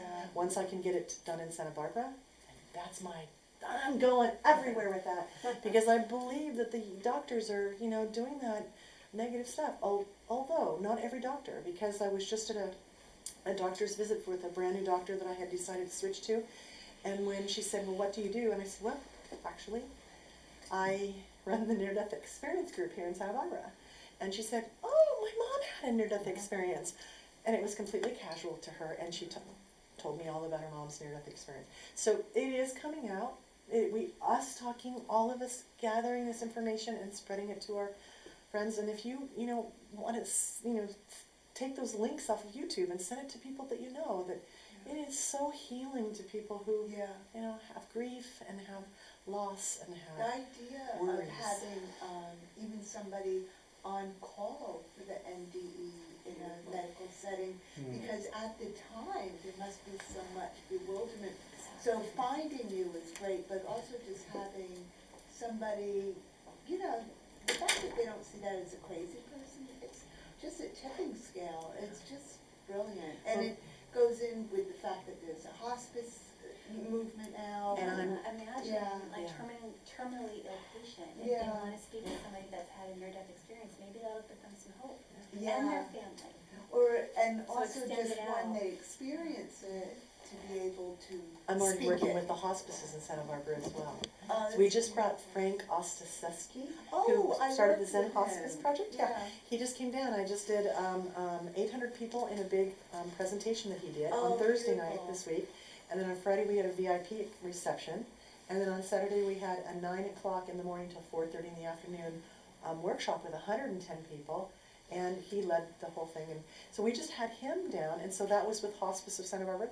But what they're doing is something also that I want you guys all to work towards. They feel that the end-of-life community should all link and connect with each other and be collaborative. So what they did was, when they decided to bring Frank down to Santa Barbara and have this big giant event, this 50-person VIP event, and this workshop, they brought in every one of the end-of-life Death Cafe, Shared Crossing Project, which is William Peters, who does shared death experience research with UCSB, and he's actually was served on my board for about the first 5 years that I was in my IONS group. And they actually pulled all of us in as a collaborative team to put these events on. And now we're going to continue the conversation after Frank left on Saturday. We are gonna continue to have group meetings. We're gonna have on the Hospice of Santa Barbara website links to all of the information about any of our future events that we individually have. So they're gonna try to tie it all together, and that's just what every community needs, is, you know, not have to go to the hospice thing and just get their stuff, but instead find out, here's NDE stuff, here's shared death experience stuff, here's Death Cafe, here's, you know, And oh, like this wow. gentleman was pointing out, sometimes you're very depressed after it, you just want to go home and you had to come back. And having a resource at the time, I think. Exactly, to have it right then and there, and their families as well, because obviously the person's gonna make some changes in the way that they view, if they've been very religious or whatever, they may have some really big changes in their life, and that family may not accept them, just like I saw and Heidi saw. So it's really important to catch those people before they bury it and don't assimilate it like is what I had to do. Because they're future teachers. Exactly, They're yeah. future teachers. Exactly. And only bonding us all together makes a tipping point at some point where we're all gonna understand this. Yeah. Yeah. And I'm very pleased to hear that, because my impression, it's that way, even to some extent in the Bay Area, that there are still some fragmentation in the near death and so on. Grief counseling doesn't necessarily communicate with NDE, doesn't necessarily communicate with mediumship and afterlife So when communication. you come together, So this is you're amazing so much that you've been able stronger. to And do that. call it an end of life collaboration or whatever you do. It is so important because, you know, if you're at Hospice of Santa Barbara and you're going through the throes of your final existence and you're fearful, who better to come in and tell you, don't worry, you're going to continue past the point of death. And whether or not they'll accept that seat or not is up to them. But to at least hear it and have someone who comes in and says, this is what I experienced. You asked Heidi about her religion part of it. I had actually had, when I went and I found that, I actually opened up not IANS first, but I found Jeffrey Long, Dr. Jeffrey Long with the Near Death Experience Research Foundation first, after a nurse at the hospital was a friend of mine and her mom was dying, and I was sitting next to her at a gymnastics practice for our daughters, and she was telling me her impending grief. Even though she was a nurse, it was really hard on her. And I said, I think I have a story I can tell you. And it was the first person I had told, other than my husband, who said you were hallucinating. So I said, I have a story I think might help you. So I told her my whole NDE, and she was the one who validated it for me and told me, oh, that's called a near-death experience. She, you know, had that in her realm of being at the hospital, but I still had never heard it. So I found Jeffrey Long with, Dr. Jeffrey Long with Near Death Experience Research Foundation. And about 2 years after I first read his whole website, and all these, you know, there were thousands of near-death experiences listed on there, and wow, and I was just like, oh, my husband will remember, I for 3 days like didn't eat or sleep. I was like reading all these other people's near-death experiences, oh my God, people have had these. So, and they all sound so familiar, and it was so like, oh my God, justifying. So then I wrote mine up, and about 2 years later is when Jeffrey Long called me, and that was when he connected the Discovery Channel to me. Now, the funny thing was, the Discovery Channel ended up not using my near-death experience and reenacting it. They used Lewis Brown Griggs. Yeah. Now, Lewis Brown Griggs, I became friends with him years later, and found out that what they did was reenact his near-death experience and then bring in skeptics to shoot it all down. Yeah. Shoot it all down. If they'd done that to me, that was the first time I was really coming out of the closet, I would have been completely closed down, and I would have stayed closed for quite a long time. But Lewis was brave enough and strong enough and bold enough in his story, far enough along, that he didn't get closed down. So it's really funny how the other side can have impacts to you without you really even realizing. And at the time I thought, oh God, thank you. I didn't even want to come out of the closet with my near-death experience. I didn't realize that that was protection for me. To not use that, I was just like, thank God I don't have to talk about it because I'm scared. I had been named Businesswoman of the Year in Santa Barbara for a business that I had started, and I was afraid of telling the community, guess what? I had a near-death experience. So it was interesting how it all unfolded, and unfolded perfectly, lovingly from the other side. I've had incredible things like like Barbara, Heidi would has you, had.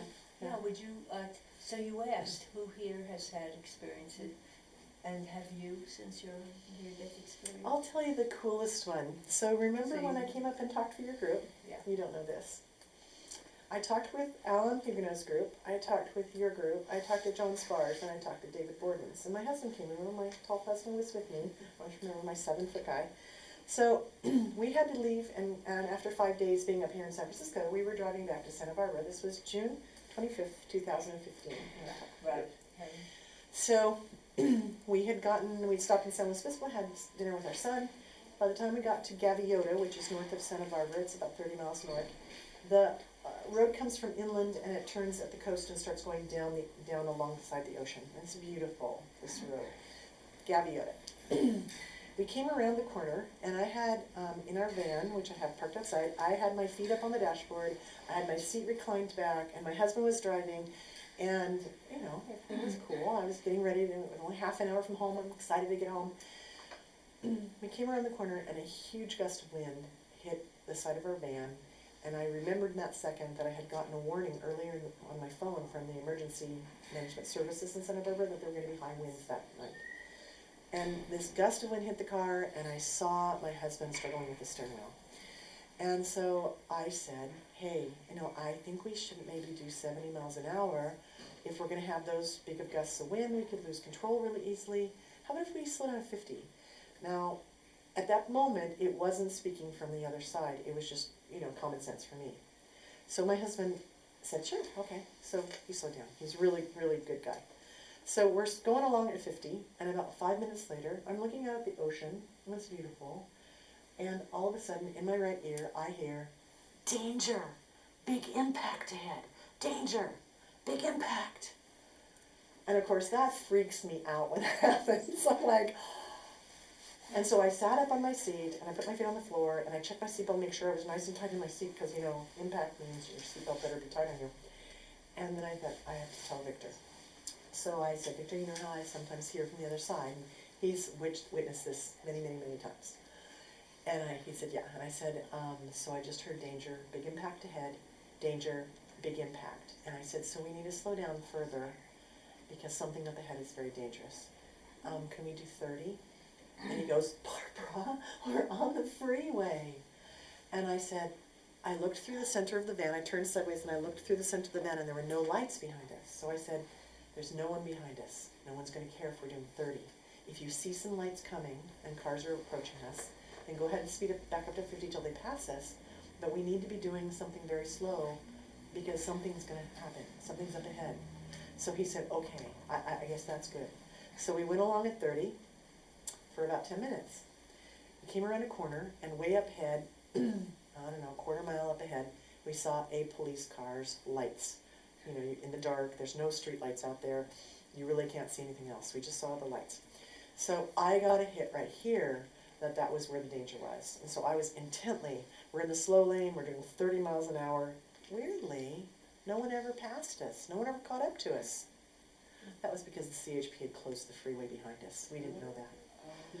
We found that out the next morning. So we're going along and we see the cop car and oh God, that's where it is. And so I'm intently looking at the cop car, and as we get closer and closer to it, I realize, oh, that's so weird. He's not off the freeway. He's stopped in the slow lane, and there's no car in front of him, so he's not ticketing somebody. The car's just stopped in the slow lane with its lights on. So then as we're getting closer, we're still in the slow lane, I notice there's no cop inside the car, and there's no cop standing within the lights that were, you know, on his top of his car that were lighting up the area. And that's really weird. So my husband starts to change lanes to go into the fast lane to go around the cop car. He's probably, I don't know, half a football field behind. And all of a sudden, whoever it is that's helping me grabs both of my upper arms. I literally felt them grab my upper arms like this, and then I felt their face like nose to nose with me, and they screamed 10 miles an hour. Top of their lungs, 10 miles an hour. It scared the crap out of me, and I screamed at Victor, 10 miles an hour, and echoed what the person said. So he slowed down. We're in the fast lane. The cop car, we're coming up on it. Just as we get, even with the cop car, we're doing 10 miles an hour, and just as we slide past it, finally, our lights light up. The semi-truck that is on its side with the bottom of the truck facing us. The cab of the truck is in the fast lane that we're in. The middle of the truck is in front of the cop car. He's stopped. The problem he's done is he stopped so far back that you couldn't see from his lights the bottom of the truck. So all you could see was the cop car when you were approaching it. But he thought because the freeway was closed, no one was going to approach. And the rest of the truck was off the side of the highway. So my husband, doing 10 miles an hour, was able to go off into the gravel on the left-hand side and in a controlled, manner go around the front of the truck. And I went into shock. I was so freaked out. And as I looked over to the right-hand side, after we got past the front of the truck, I saw that the police officer had climbed up the side of the truck and was checking on the status of the truck driver. So he had gone on ahead, and the rest of the cops had blocked the freeway, and he was checking to see what the status was, how much, ambulance, what needed to be done. And so we normally I'm the type of person, I have all these emergency supplies in my car, and I'm that kind of a person. And I literally was in shock, and I didn't say anything to Victor like we should stop, because I have even those orange like sticks with the danger. So I didn't think about it. And so we're going down the freeway. About 10 minutes later, we're completely silent, and I spend my time saying thank you. So I was saying thank you to the other side. I was saying for the police officer's life, for the truck driver's life, for Victor's life tonight, and for my life tonight. I'm so appreciative when you come in and you help me with these things. And I'm here for you, and I'm your hands, your heart, your eyes, your ears. Put someone in front of me that needs me, give me the resources to help them, and do whatever work you want me to do, and I'm here for you until you want me to come home. And I call home too. So I was saying that in my head, and I was going down, this beautiful, ocean is out to the side, and all of a sudden my husband goes, Barbara, how did you do that? And I said, Victor, it wasn't anything with I doing anything other than listening. They know that I believe that they're there, and so therefore they can contribute to my life. If you truly understand that veil between home and here is so thin, and that they want to contribute to your life, if you understand that, they will say, don't go by that, alleyway, don't walk there, or don't do that, or whatever. And you'll think it's your own.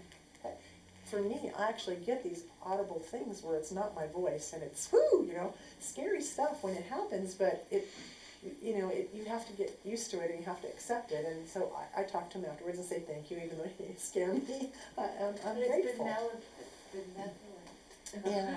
So Victor knows that I get the things that happen, and it's happened quite a few times, and he's watched in full. I think we actually had 2 other questions. Yeah, do you have a question? Somebody have a question? Oh, I had a question, yeah. So, a lot of people that have, not a lot, some have tapped into the other side, right? So they see how great it is, and then how do you ground those people to give them a reason to be here? Particularly if they're not old and dying.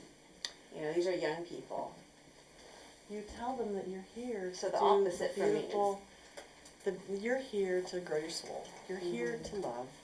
You use your time to help others, and I think that I worked in the school of psychology at Fielding Graduate University, and I watched those psychologists, to tell you the truth, be pursuing that degree because they were so unhappy themselves. Mm-hmm. And if I could how just... did they tap in? How did they tap into the other side? Probably through prayer, mushrooms, Okay.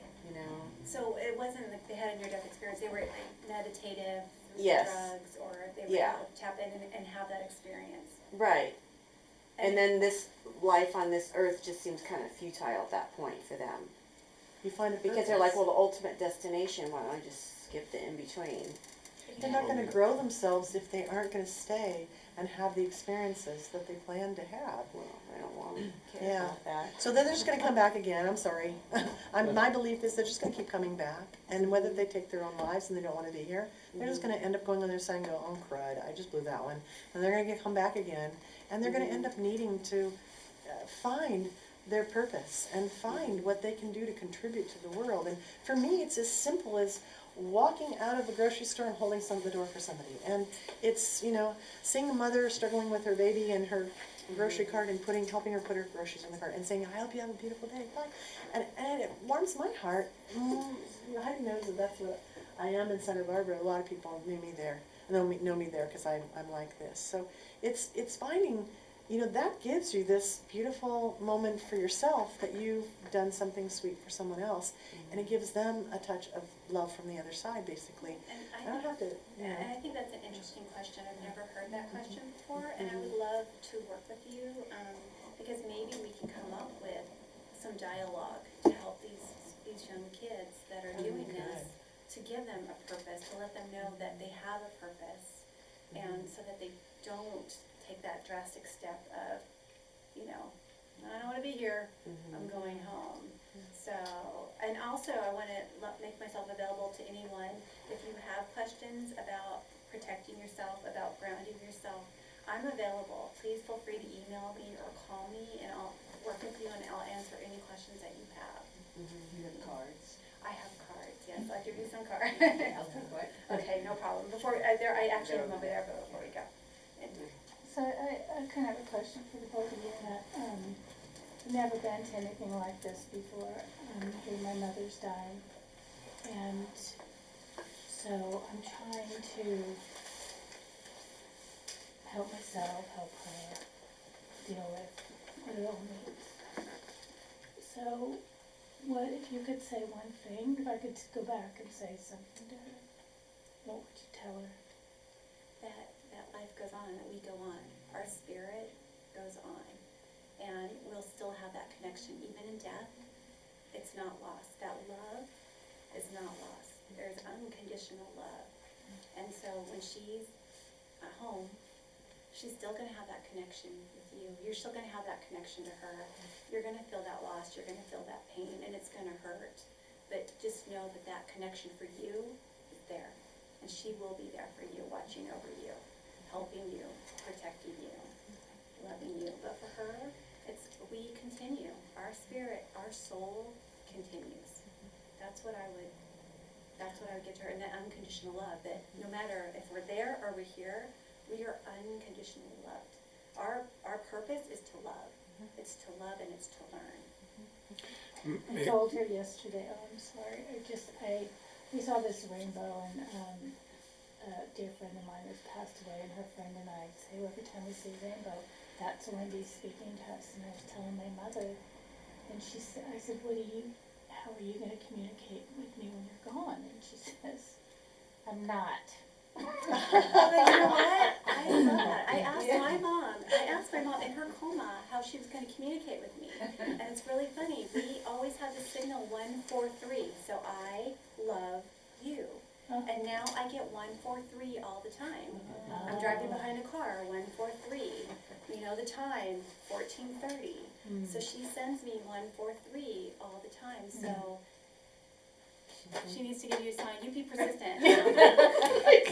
Can I add something to what you were just saying? Exactly what you said, but I've had a couple of people in my life who were dying or who had loved ones who had passed.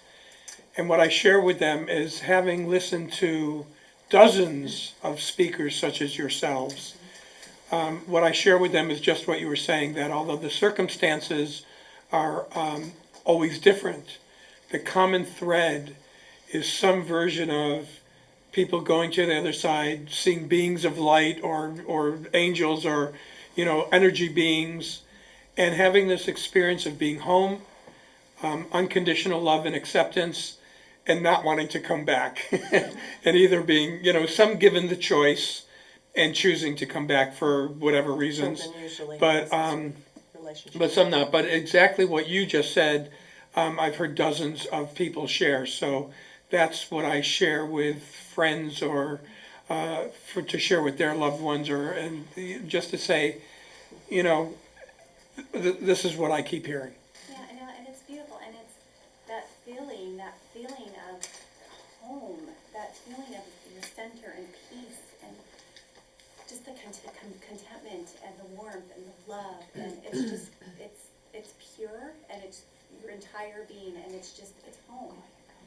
You know, so yeah, keep sharing that message, because that's what it's about, and that's beautiful. Thank you, Rich, for doing that. Yeah. Absolutely, you got it.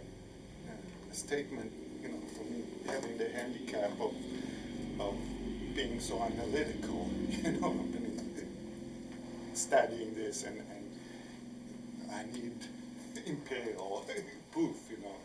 And something that was a statement I was going to say, and for you, seeing multiple people describing the same thing is the most validating. We've actually done research at the University of Virginia, and that's Bruce Grayson, and they found that people who read about, hear about, listen to near-death experiences actually gain the same type of benefits that the experiencer got, which is loss of fear of death and understanding that our consciousness continues and that it's about love. And so these people who, anybody who's, you know, in here like this, continue to pursue those stories because it releases. I remember, okay, I had an early near-death experience that I was never told about when I was 18 months old. And I had a high fever, I went in convulsions, I died.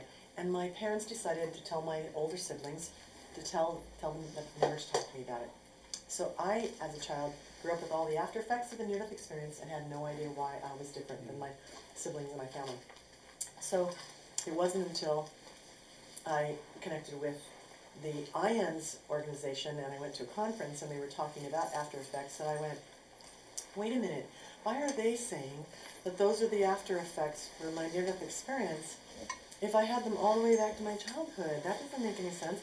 And it just so happened that I was standing next to PMH Atwater, who's written many, many books about near-death experiences.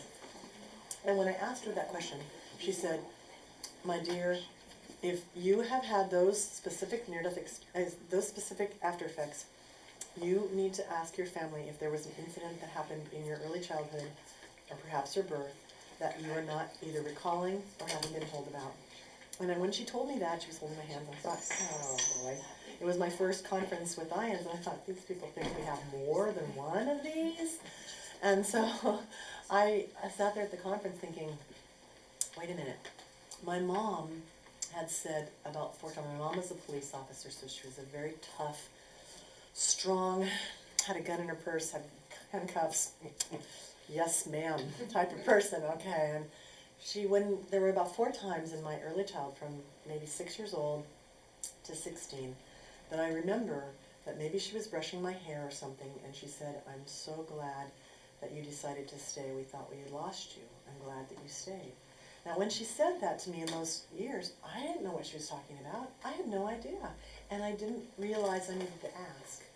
It was like, okay, and it didn't occur to me to ask. So she died, and many years later, after I talked with PMH, it was later that year, I ended up asking my older brother, but I didn't want to plant the seed about the near-death experience. I hadn't told anyone in my family about it. So I said, hey, I'm doing a entire life review of my entire medical history, all the way back to my birth. And so I remember when I did this and that and this and that in childhood. Do you remember anything else? And I kind of just left it open. And he said, I don't know. He's 10 years older than me. And he said, I don't know. I'll think about it. He's an electrical engineer. So I waited, and then he ended up calling me, and he said, hey, you know, there is something that I need to talk to you about. And all through your life and my life, I knew that I was supposed to tell you something, but I never felt it was the right time either for you or the right time for me. So I'm going to tell you now, when you were 18 months old, you died. I was like, and it, after he told me, and I started assimilating that and understanding it, it totally answered so many questions in my early life, because when I was young, I had really incredible intuition, and my mom would say, don't tell anyone you can do that, don't do that. So one of the things that happened was my grandfather died, and my mom was on the phone, and my younger sister and my older sister and I came running into the living room, hearing her crying and making loud noises. So we were waiting to see why she was crying, and when she hung up the phone, she turned around and she said, Grandpa Kazi died, and that was my beloved father's father. And so my older sister burst into tears. My younger sister, I was probably about maybe 9 years old, so my older sister was 4 years older, and my younger sister was 2 years younger. And they both burst into tears. My mom was sobbing her head off, and I went, And then I realized I was doing the wrong thing, because they were looking at me really funny. And I, you know, went like that, and my mom said, "What, Barbie, didn't you love Grandpa?" I'd obviously shown happy and joy. And I said, "Oh, yes." And I started crying because that was what was expected. But I never understood why. I remember thinking, "Oh boy, he gets to go home." Those were the words that I thought of when I said, I was thinking he needs to go home. So even as a child, even the smallest of the NDEers, they understand that. And the oldest of the NDEers understand that. And we're all speaking the same language. We're all saying it, even if we're in a different religion, a different country. Maybe Buddha comes to you instead of Jesus, but it is all the same stuff, because there is no real religion that's been conformed by man, that's been created. And it's really about an eternal source, God, whatever you want to call it, but it's really there. And so I don't mind saying that, but you know, you can believe what you want to. I'm not going to force anything on anyone. But that's, I think Heidi's and I both feel that there's just an eternal source out there, and the veil is very thin, and we all get to go home no matter how bad we've been. And then we get to look at our review and go, oops, I should have done better. So it's really, you know, it's a lot different than what we've been taught. And I'm glad that I got my NDEs. They're, for me, the biggest gifts of my life. So. A really wonderful, succinct phrase about the manner in which entities appear to someone who has a particular religious orientation. It's called benevolent masquerading. Yeah, it's a perfect term for it. Benevolent masquerading. They put on whatever form you're expecting. And I really, also, you know, some people ask me, what about distressing near-death experiences? There have been some people who've had those distressing ones. They're very few and very hard on those people that have them. And I initially thought, well, it must be the people who are thinking that hell is what their future is. That they've done some bad things and they think that they're... But they've actually done research on it, and that's not the truth at all. That they're very nice people have distressing NDEs. Why? I don't know. It's like less than 5% of the people. Most of us have these ones like Heidi and I do it. If you My come understanding on that, I'm If you sorry. come to Unity in Marin in June, you'll find Yeah. out. Nancy Evans Bush, are you having Nancy Evans Bush here? No, Raj Parti, the doctor. Oh, yeah, Rajiv Parkhi. Yeah, yeah, he's had a terrifically distressing experience. But he worked through that, didn't he? He did, and he came out the other yeah, end. exactly. He's talked to my group as well, and he's a really good guy. Another thing that I've heard. Go on, get it out. And he's on YouTube. You can listen to him, I'm pretty sure. Go ahead.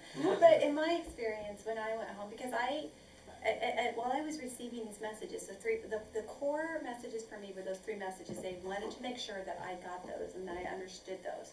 So at the same time, when I'm asking questions and I'm getting all this information, those messages kept going in and out, those 3 messages over and over again. But my understanding of why people have distressing near-death experiences, there is something that they have to learn. It's, again, a learning opportunity.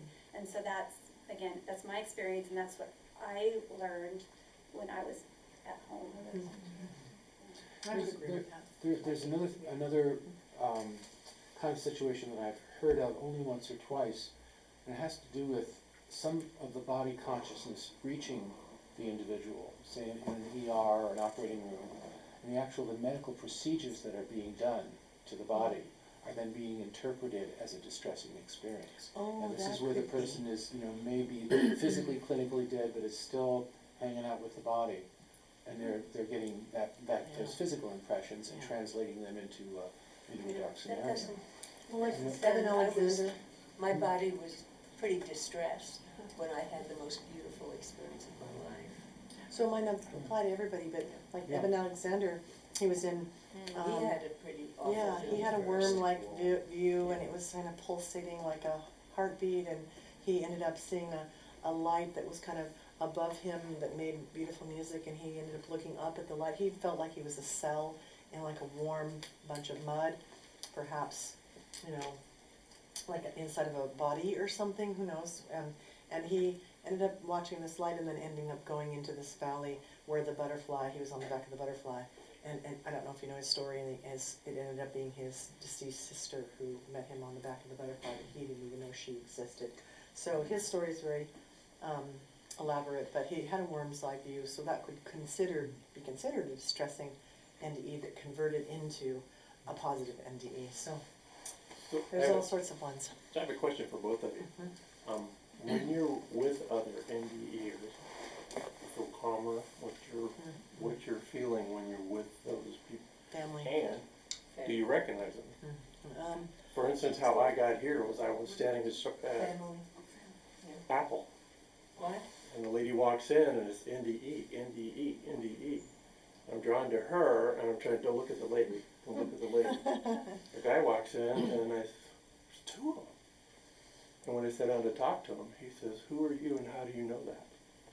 And so he invited me here, and I felt so calm when I'm with them. It's like when you walk into a room with some person. It's almost like you're in your grandma's house and she's making biscuits on Sunday. Barbara is unbelievable. She draws NDEers to her. Oh, She was yeah. on the plane, on her flight out, sat next to an NDEer. On her flight back, sat next to an NDEer. So they gravitate I was towards going to her, talk she at Tucson. gravitates towards them. I don't know, I don't pick that up. I don't feel that if you're an NDEer or not. I just feel, if you're a calm energy, but I don't pick that up specifically. But I feel when I found Barbara, and our story is interesting because we actually had gone to a couple of psychic classes together, and we started talking, and I told her about my experience. She's like, "Oh, I have this group," and I'm like, "There's a group for that?" And then I went, and then I meet all these people that have had the experience, and I get to hear theirs. And again, they're different, but at the same time, it's the same. And I feel when I'm around them that we have something in common, and I do feel more peaceful and more calm when I'm with that group of people. Well, somebody asked me, and it was like, "Oh yeah, I ate at that restaurant too." And that sounds kind of weird, I know, but it was like you had an NDE and you're trying to explain it to someone, and the other NDE person's like, we'd be like, "Oh yeah, we went there on holiday too." Exactly. You had an And NDE? so, like you said, it was like, but we went fly fishing, and they went surfing, and they did this, but we were on that beach together. Exactly. And then do you find that people who could be your neighbors or someone who you don't even know is drawn to you and passes in the next couple of months? Do what? They'll cross over in Oh. a year or a few months from now. I That's- haven't had a whole lot of deaths in my life. My grandfather and a best friend. Oh, I'm going to tell you a funny story. So I'm going to tell you. So I was at this one of the conferences, and they had a lady that's a medium in Los Angeles named Hollister Rand. And she was, so she's a very well-known lady. She was up on the stage, talking about her near-death experience. She's come and spoke, so you can listen to her talk on SoundCloud.com. And there was an audience of probably 450 people. And she came out into the audience, and she was going up the aisle, and she was saying, "Okay, in this area right here, I have a young man with a red car, and he's showing me an acorn," and, until she gets really specific, like about the acorn, there's 3 people raising their hands about the young man with the red car, and then by the time she gets to the acorn, only one's holding their hand up. So then that person would start crying and saying, "Oh my God, my son was in a car accident, his friend was driving a red car, and every time that he ever signed his name, he always drew a little acorn after his name." And so she would give that person a message. So she was going through the audience, and there was a lot of tears and a lot of impact, and the audience was like, "Oh my gosh." And it was just awesome to watch her do this. I was sitting in the back of the whole entire location that she was talking in, and my husband was sitting next to me, and I was saying, I'd never gone to a medium, and I was saying, "I don't need to hear from a medium. I know that they're all okay. I know that they're fine. I don't need to hear from them. It's okay. I know. I understand." And so she comes back towards the back, and she goes like this. In this area right here, I have this tall man, and he's standing, and he has a uniform on. He's showing me a ship, so he must be in the Navy. So 5 people raised their hand. I didn't. My dad was in the Navy. Okay, he's showing me another man, and he's telling me that's his brother, that he died very young. His brother has another uniform on, but it's not Navy. Okay, and now he's showing me golf clubs, and I'm going, So I did not want to raise my hand, and I was like, oh my God. So I thought, I don't need you. It's okay. And so then she just got so specific, and she said, his name is George. And she's like, I'm like, oh my God. So my husband's going, whang, like this, and like, come on, Barbara. So I raised my hand, and because nobody had their hand raised, and she was getting mad. And so I finally raised my hand, and she said, do you recognize this? And I said, yes, it's my father. His brother died during basic training. He was in the Army. My dad was in the Navy. My dad was a golfer, etc. His name was George. So she goes, okay, it's definitely you. And she was really pissed off. And she goes, let me see what I can find from him. And she turns and she goes, and she's making this face, and she's going,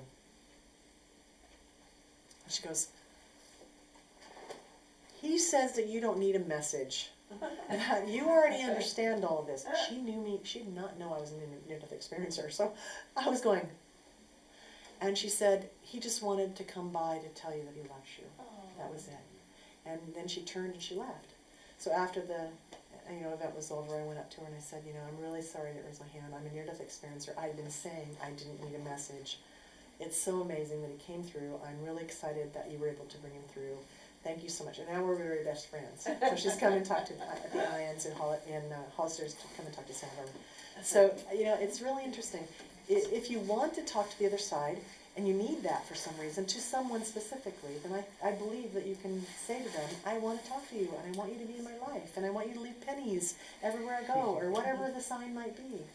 But if, you don't really need that because you kind of understand that they're perfectly fine over there, and that you don't need to have them come to you because it's not necessary for you, then, it's funny, they'll still come through, and they'll tell you. Can I share a funny story about Yeah, that? of course. I was married very young and divorced, but we had a daughter when I was 20, and I was alone with her when she was 9 months old, and he was much older than I was, and we had been divorced 30 years, and but we were very, very close, and he was more like a father figure to me. And everybody was always amazed at how close we were, and he was like a mentor and everything. He'd call me. I still have messages from him on my phone saying, hey, sweetie, I'm just checking on you. I just want you to know how proud I am. And I just loved him, like just the person that knew me from childhood, from 16 all the way up, all my mistakes, everything, and still loved me unconditionally. And he died in an accident 2.5 years ago.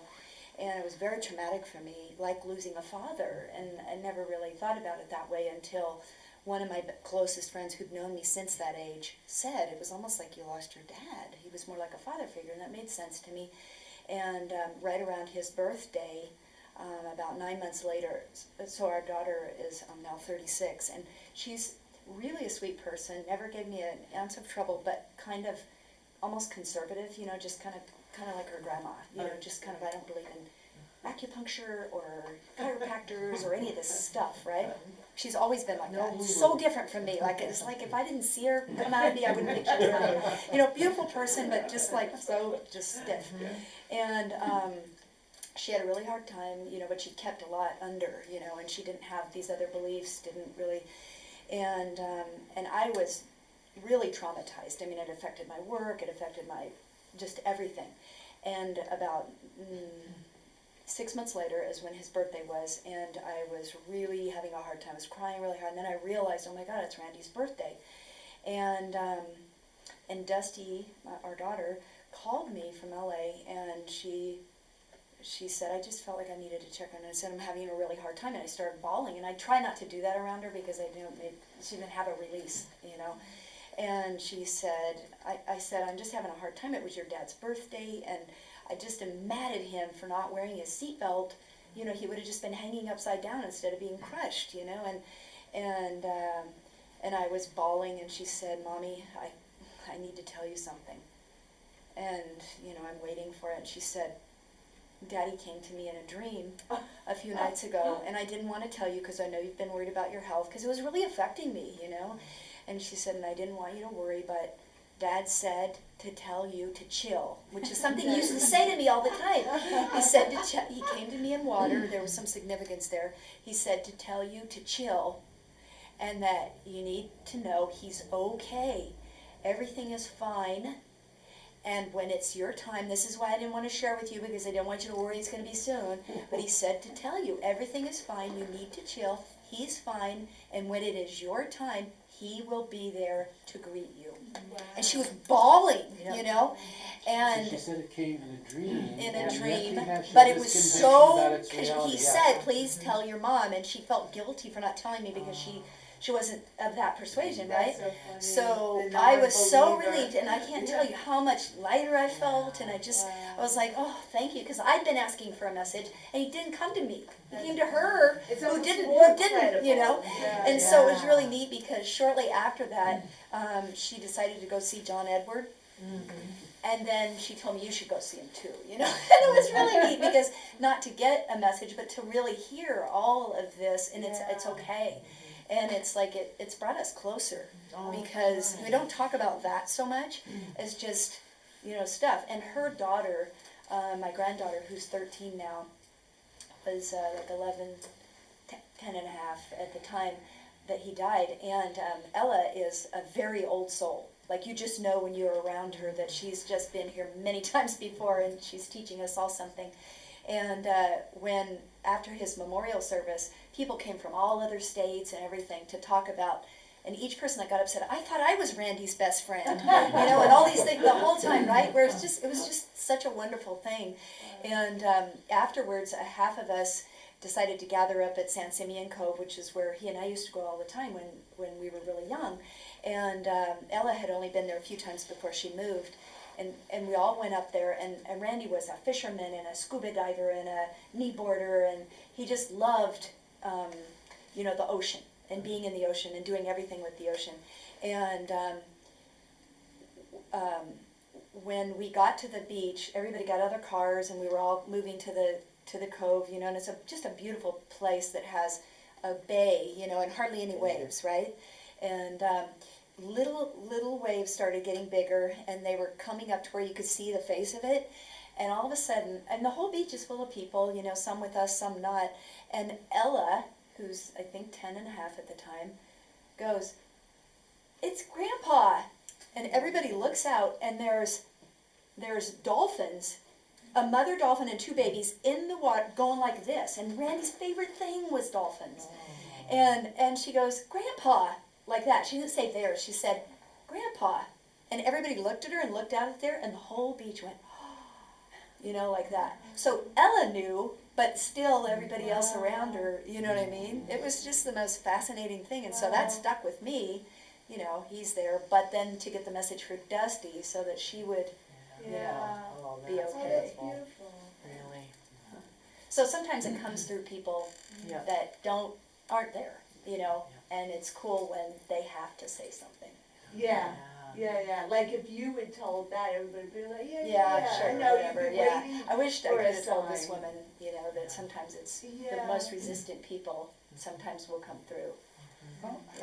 How would it be if all these things that are socially labeled paranormal could simply be talked about? Well, it's getting that How do way. we know- It's how do we know absolutely that getting every that other way. person on the airplane may have had Exactly. Yeah. I could have gone and grabbed the And- microphone. How many of you people Yeah, have had a near yeah. experience? Well, and you're playing I puzzle. might do that So the next point time. is, I mean, from a, I'll get just arrested. from a purely Okay. scientific basis, how do we know? We call X, Y, and Z paranormal. How do we know it's not normal? Yeah, exactly. And that, you know, That's I the think problem it's that we're starting not to move in talking that about. direction, you know? Exactly. But it's getting that And way the minute more it and more. it The minute you open your dissolves- mouth and say anything, like if I say, I run the near-death experience group, the person goes, oh my God, my daughter had it, you know, every single time. It's the bizarrest Well, it's thing. even just My getting the husband goes, messages, you know. how could this happen every time you ever fly and when you go into the grocery store and everybody always has had some connection to an NDE? Because none of us are talking about it. They now guesstimate that there's 20 million people in the United States alone. In the Gallup poll that they did in 1982, they estimated 13 million. Now they estimate 20 million people. And we're just, I think we should have a little tattoo or a little pin we I'm wear. sorry to Oh, interrupt. sorry. Oh, yeah, you're right here, here's one. Sorry. Yeah. I could just get four. Now. Symbol, right? Where is it? Is there any kind of a symbol? We should really do that. The IANS has a circle thing that they have with their IANS name that looks kind of like a, oh, I don't have it here. It's like a, yeah, it's like, Please do, I really Almost wish shell that we were. spiral. yeah, it's like a spiral, but it's like a circle, but without having the, you know, in the center of it. It's really pretty. So yeah, we should have something where we wear something where then people could say, oh my gosh, once it got known, you're a near-death experiencer too? I have this, I can't, whenever I mention I run this group, I can't even tell you how many times people go, and my husband's always like, oh really? Not another one. So, I think Yeah, it's it's a really fun. good opportunity, and the different groups are saying the same thing. It's very powerful, validating it to that, you know, when you're Yes. getting, it's a big opportunity. These are separate groups that describing the same thing in different ways. Would you say you're a skeptic? Yeah, well, I'm trying to learn. And are about you it. starting to maybe open up to it now after you hear more and I more was people? raised, my father almost fixated about how ridiculous religion and you know, against all that. You didn't even have a chance, we couldn't even talk on the phone, hours we would talk and about regular life things. It's just how stupid and ridiculous, and okay, Dad, I heard it for decades, you know. So it's a real challenge for me to, okay, I've seen things I can't explain and see things that are validated by from different sources. Are you a scientist? Engineer. So what I would Same suggest thing. that you, so what I suggest that you do, and it's called entangled atoms. It's entangled, entrapment, entangled atoms. If you start going towards the physics, I see the day in my head where physics will be able to tell you that meditation works. The two of them. The quantum. The yogi from India, thousands of years ago, says, well, the scientists and the religious people will come together based on physics. And so when you start talking about people, or like we're talking about how you feel different when you're around the person, with that energy, she's talking about grounding, you talk about kundalini and the energies that's there. When you convert that into something that, let's say, I'm afraid to talk about NDEs, I want to talk about pure science.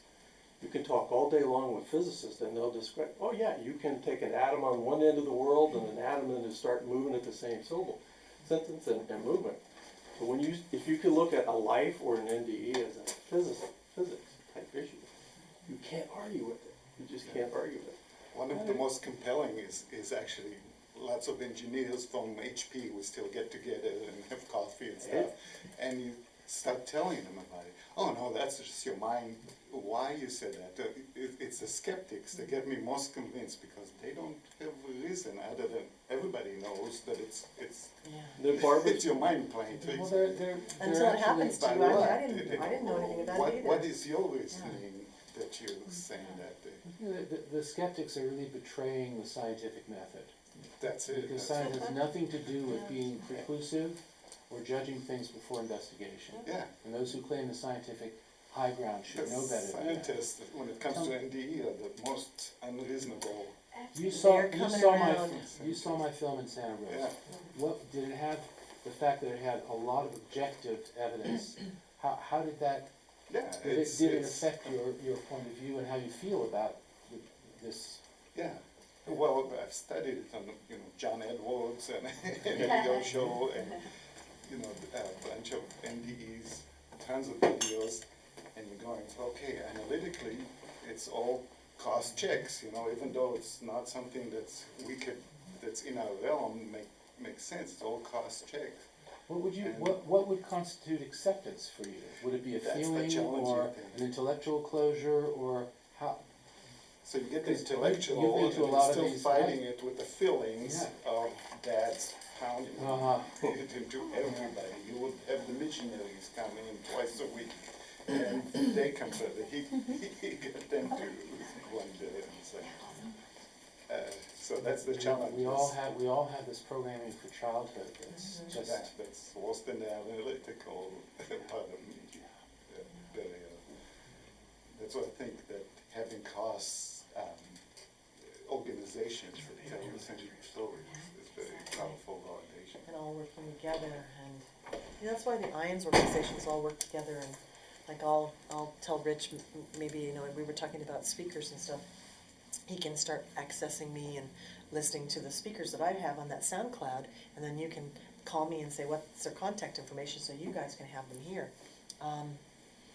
It's really working to get together, and it's, for me, I don't know why like Heidi said, it literally, people just come into my life that, I don't know, maybe it's part of my purpose of what I'm supposed to do. And so, you know, sitting on the airplane, this lady's, you know, telling me endlessly about her near-death experience, and I'm going, I can't quite escape it. I'm like, it's like, it circles me all the time, help.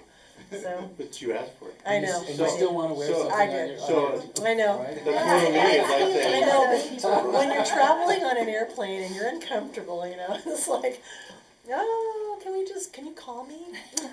Let's talk on the phone. Yeah, so, but I never do that. I actually, what's interesting now is that my documentary that I talked about has had 80,000 views.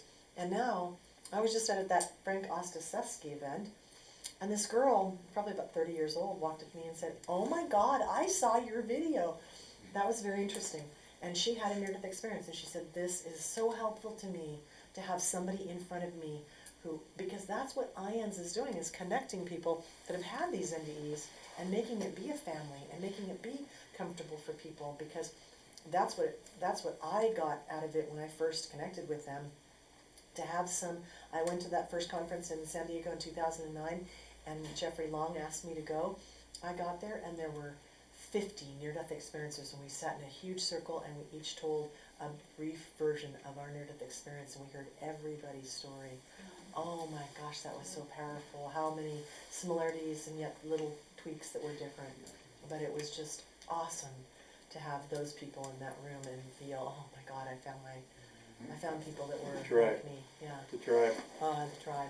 So does Totally. IONS make buttons with their logo on? That's No, a I'm good sorry idea. to Baseball hat. impress We you, need a but baseball it's sort hat. of like, you know, when They somebody do. says, "Are you a friend of But- Bill?" It's sort of like family. It's Should I like, wear my oh, wow, IONS I can button talk to you. every day? And I it's need a to similar do thing. it, I mean, sure. seriously. Yeah, I you just just think it would be so good, because NDE, people who talk don't about know what it Tattoo. is might ask you, but it won't, the connection won't be there, and then people who do know Well, what you it know what's means. really weird?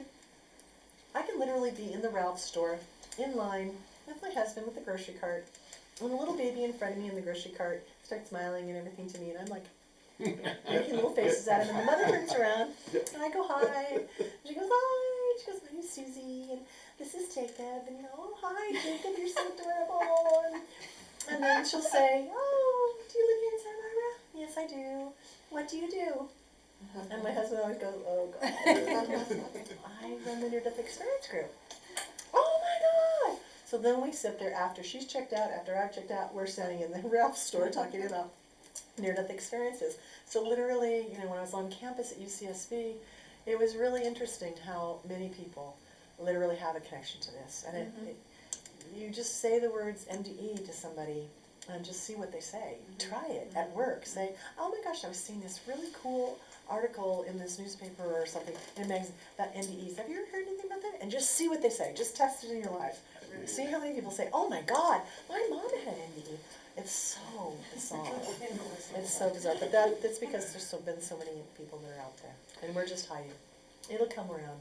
We all are out there. And we've all been dead, Before. you know? Yeah, Sure. we're just now waking up. We just, And just like that story about the dolphin that she was talking about, the little girl was seeing Grandpa.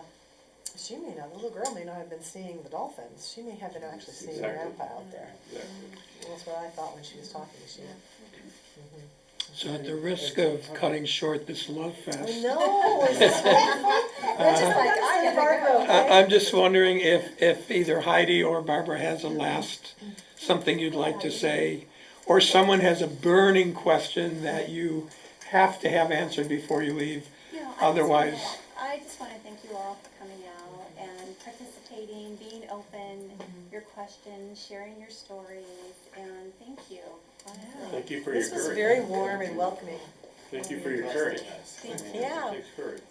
Yeah, Heidi's been building her courage. Well, my life path is a little different. I think mine is to give hope and healing. And so, yeah. Yeah, we all have a purpose in our lives, and just finding that purpose and applying it and working towards that. And so makes your life so fulfilling, and you realize you're walking the path that you designed, either designed for yourself or someone designed for you. That's what I felt when I was out of my body. I wasn't sure whether it was designed for me or I designed it, but I knew that I had a purpose up there. And then when I came back and, resuscitated, I didn't know it for years, and just I fell into it gradually as it unfolded.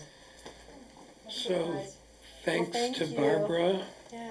thanks to Heidi, Oh, thank you guys. and I'm thinking thanks to everyone here for being interested and present and inquisitive and a supporter.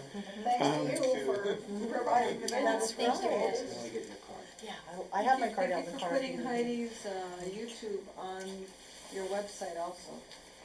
For people perusing your, and get receiving. Oh, for the event page. Now, that'll eventually go because, well, actually, no, the event page you'll be able to, I think, access still. We have our, without going into detail, as long as you still have the URL for the event, you'll be able to see it.